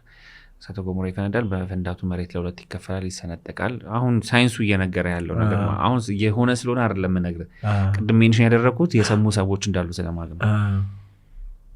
እና ይሄ በተለይ ወደዚህ ወደ አረብ አካባቢ ያለውም ነዳጅም ድፍድፍ ነገሮች ወደ ኢትዮጵያ እንደሚመጣ ከጂኦግራፊው አንጻር እና በውሃ ሀብትም በነዳጅ ሀብትም በባህር በርም በሌሎቹም ነገሮች የኢትዮጵያ ብልጽግና እንደሚረጋገጥ ትንቢቶች ነበሩ አሉ። አሁንም እኮ ሲቀነቀኑ የምትሰማቸው ነገሮች እኮ እነሱ ነው በነገራችን ላይ። አብሶሉትሊ ምንም ጥያቄና መልስ የለውም። ብዙ ሰዎች ለምሳሌ ከውጭ ሀገር ኢትዮጵያ ሲመጡ በጣም ነው የሚደነቁት። የስፒድ ኢትዮጵያን ቪዚት ማድረግ ምን አይነት ኢምፓክት ሪቫይቫሉን አይተሃል። ብዙ ዓለማት ላይ ሄዷል። ግን ኢትዮጵያ ላይ የነበረው ግን በጣም ልዩ ነው። በካልቸሩ በስቶሪው ኢትዮጵያ ለመገዛቷ ቡናው በጣም አስገርሟቸው ሰዎች ሲሰሩ እያየን ነበር። አንዱ ለአንዱ መንገድ ነው እንደዚህ አይነት ትንቢቶችም አሉ።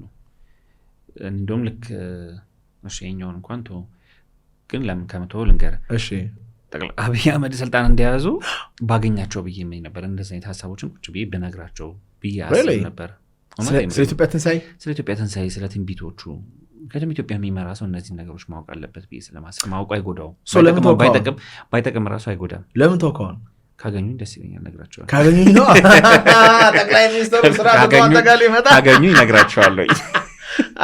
No, so I think if you want to, if you care ማድረግ እኔም አንድ ኢንተርቪው ላደርጋቸው መፈልጋቸው ሰዎች አሉ ኢትዮጵያ ውስጥ።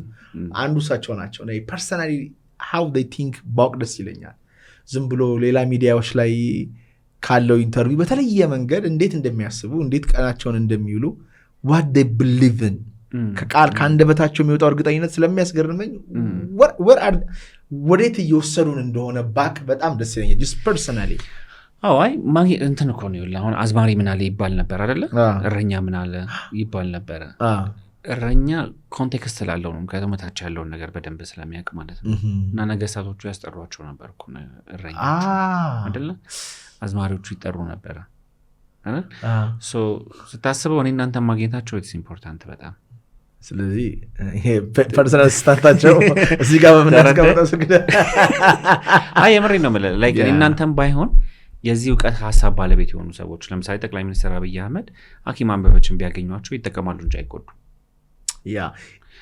ሮዳስን ቢያገኙ ባይጠቀሙ እንኳን አይጎዱ፣ ግን ይጠቀማሉ። ምክንያቱም ፐርስፔክቲቭ ይሰጣል። ብዙ ፐርስፔክቲቭ ሲኖር ደግሞ ጥሩ ነው። ከሁለት ሶስት ፐርስፔክቲቭ ማለት ነው። ተረዳይ። እሳቸው እንኳን ባያገኟቸው አካባቢያቸው ላይ ያሉ አማካሪዎች ይህንን ሀሳብ ቢያንጸባርቁላቸው ሀሳቡ አላቸው ብዬ አምናለሁ። ያውቃሉ ብዬም አምናለሁ። እውነት ለመናገር አያውቁም ብዬም ኢግኖራንት አይደለም። ኢትዮጵያ ትንሣኤ መረጃው አላቸው ያውቃሉ ብዬ አስባለሁ። ምክንያቱም በቃላቶቻቸው ውስጥም በደንብ ይገልጿቸው ስለነበረ ማለት ነው። ኢትዮጵያ ትንሣኤ እያሉ በተደጋጋሚ ይገልጹ ስለነበረ መረዳቱ አላቸው ብዬ አስባለሁ። ግን ከሌላቸውም ደግሞ ቢኖራቸው እጅግ በጣም መልካም ነው። በቃ መንፈሳዊ ሰዎች ስለ ኢትዮጵያ ትንሣኤ ምን ያስባሉ? ከዛ ውስጥ የምትወስዳቸው መልካም ነገሮች አሉ። ምንም ጥያቄና መልስ የለውም ብዬ አስባለሁ። እኔም አሚን ህዝቡን የወረዱ ምናምን ያገኙታል። አሁን አንዳንድ ፓርኮቹ የሚሰሩበት ቦታዎች ላይ ምናምን ድንገት ስትሄድ ትናንትና ጠቅላይ ሚኒስትሩ ነበረ ይለዋል። ትናንት መጥቶ እንደዚህ አይቶ ነው የሄደው ምናምን ኢኪን ጌሬድ። ግን ላይክ መሪ ስትሆን ብዙ ፕሮጀክቶች አሉ። አየህ የተወሰኑ ነው ያንተ ቴብል ላይ ሊመጣ የሚችለው። በጣም የሚገርመኝ ነገር ነው። በጣም የሚያስገርመኝ ነገር when you are a leader ብዙ ኢንፊኒት ነገሮች አሉ። ዴሊጌት ታደርጋለህ።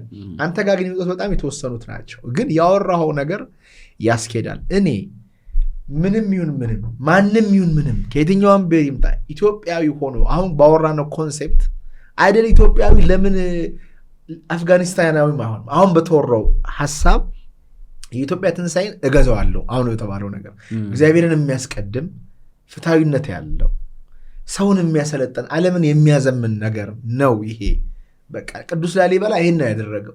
የእግዚአብሔርን መንግስት ወሰደ፣ በምድር ላይ አሰፋው። ሰላም ማለት ይሄ ነው እንጂ እግዚአብሔርን ከኢኩዌሽኑ ያወጣው ዓለም ላይ መኖር በጣም አሰልቺ ነው፣ እያየነው ነው። እና ይሄን አባቶቻችን ቢያደርጉት ኢትዮጵያ እጆቿን ወደ እግዚአብሔር ትዘረጋለች። እንዲሁም ዶክተር ሮዳስ ግዕዙ ላይ ወደ እግዚአብሔር ታቀርባለች ነው የሚለው።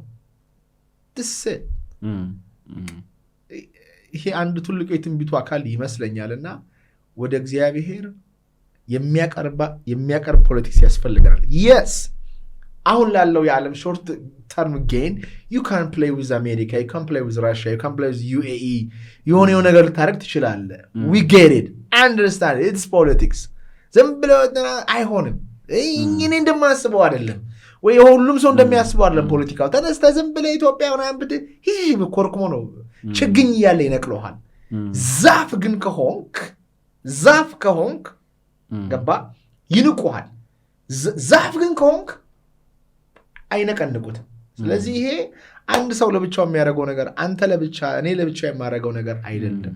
ሁሉም ኢትዮጵያዊ በጋራ መስራት መቻል አለበት። እኔ የምፈልገው ምንድን ነው የሚዲያውም አካል ኦርቶዶክሱም ከሂፖክራሲ ወጥቶ ከማስመሰል ዝም ብሎ ለሚዲያ ፍጆታ ከማውራት ወጥቶ የእውነት በጋራ መስራት ቢቻል አትሊስት ለዓለም ብርሃን እንሆናለን ብዬ ፉሊ ነው ማምነው። በስተመጨረሻ የምትለው ነገር አለ? ያነሳናቸውን ሀሳቦች ለመጠቅለል 2 ሀሳቦችን ስላነሳን ከህመም ወደ ኢትዮጵያ ትንሣኤ ነው የመጣ ነው ጠቅለል ስናደርገው ሀሳቡን እና የህመሞቹንም ስናነሳ ኮሌክቲቭ የሆነ ኢፈርት ያስፈልጋል ነው ያልነው።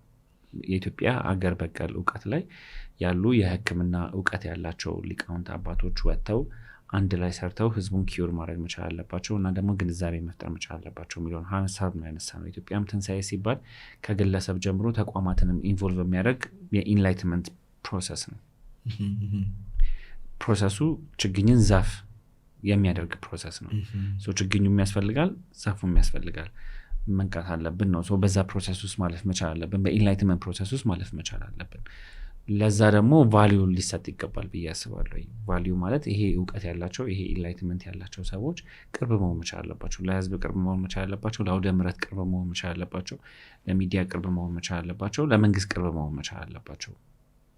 ሜትሪክሱን ቢውልድ ለማድረግ በዛ መንገድ የምንሄድና የምንሰራ ከሆነ ብዙ ርቀት ሳንሄድ ለውጦችን ማየት እንችላለን ብዬ አስባለሁ። የዩቲዩብ ቻናል እንዴት ነው የሰራህበት ነው? እየሰራሁበት አይደለም አለ ግን እየሰራሁበት አይደለም። አንዳንዴ ፖስት አደርጋለሁ እንጂ እየሰራሁበት አይደለም። ግን ኦልሬዲ የተፖስቱም ስላሉ ግቡና ፎሎ አድርጉ።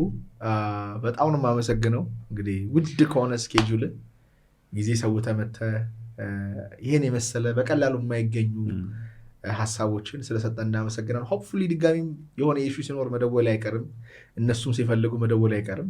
በጣም ከልብ አድርጌ ነው አመሰግነው።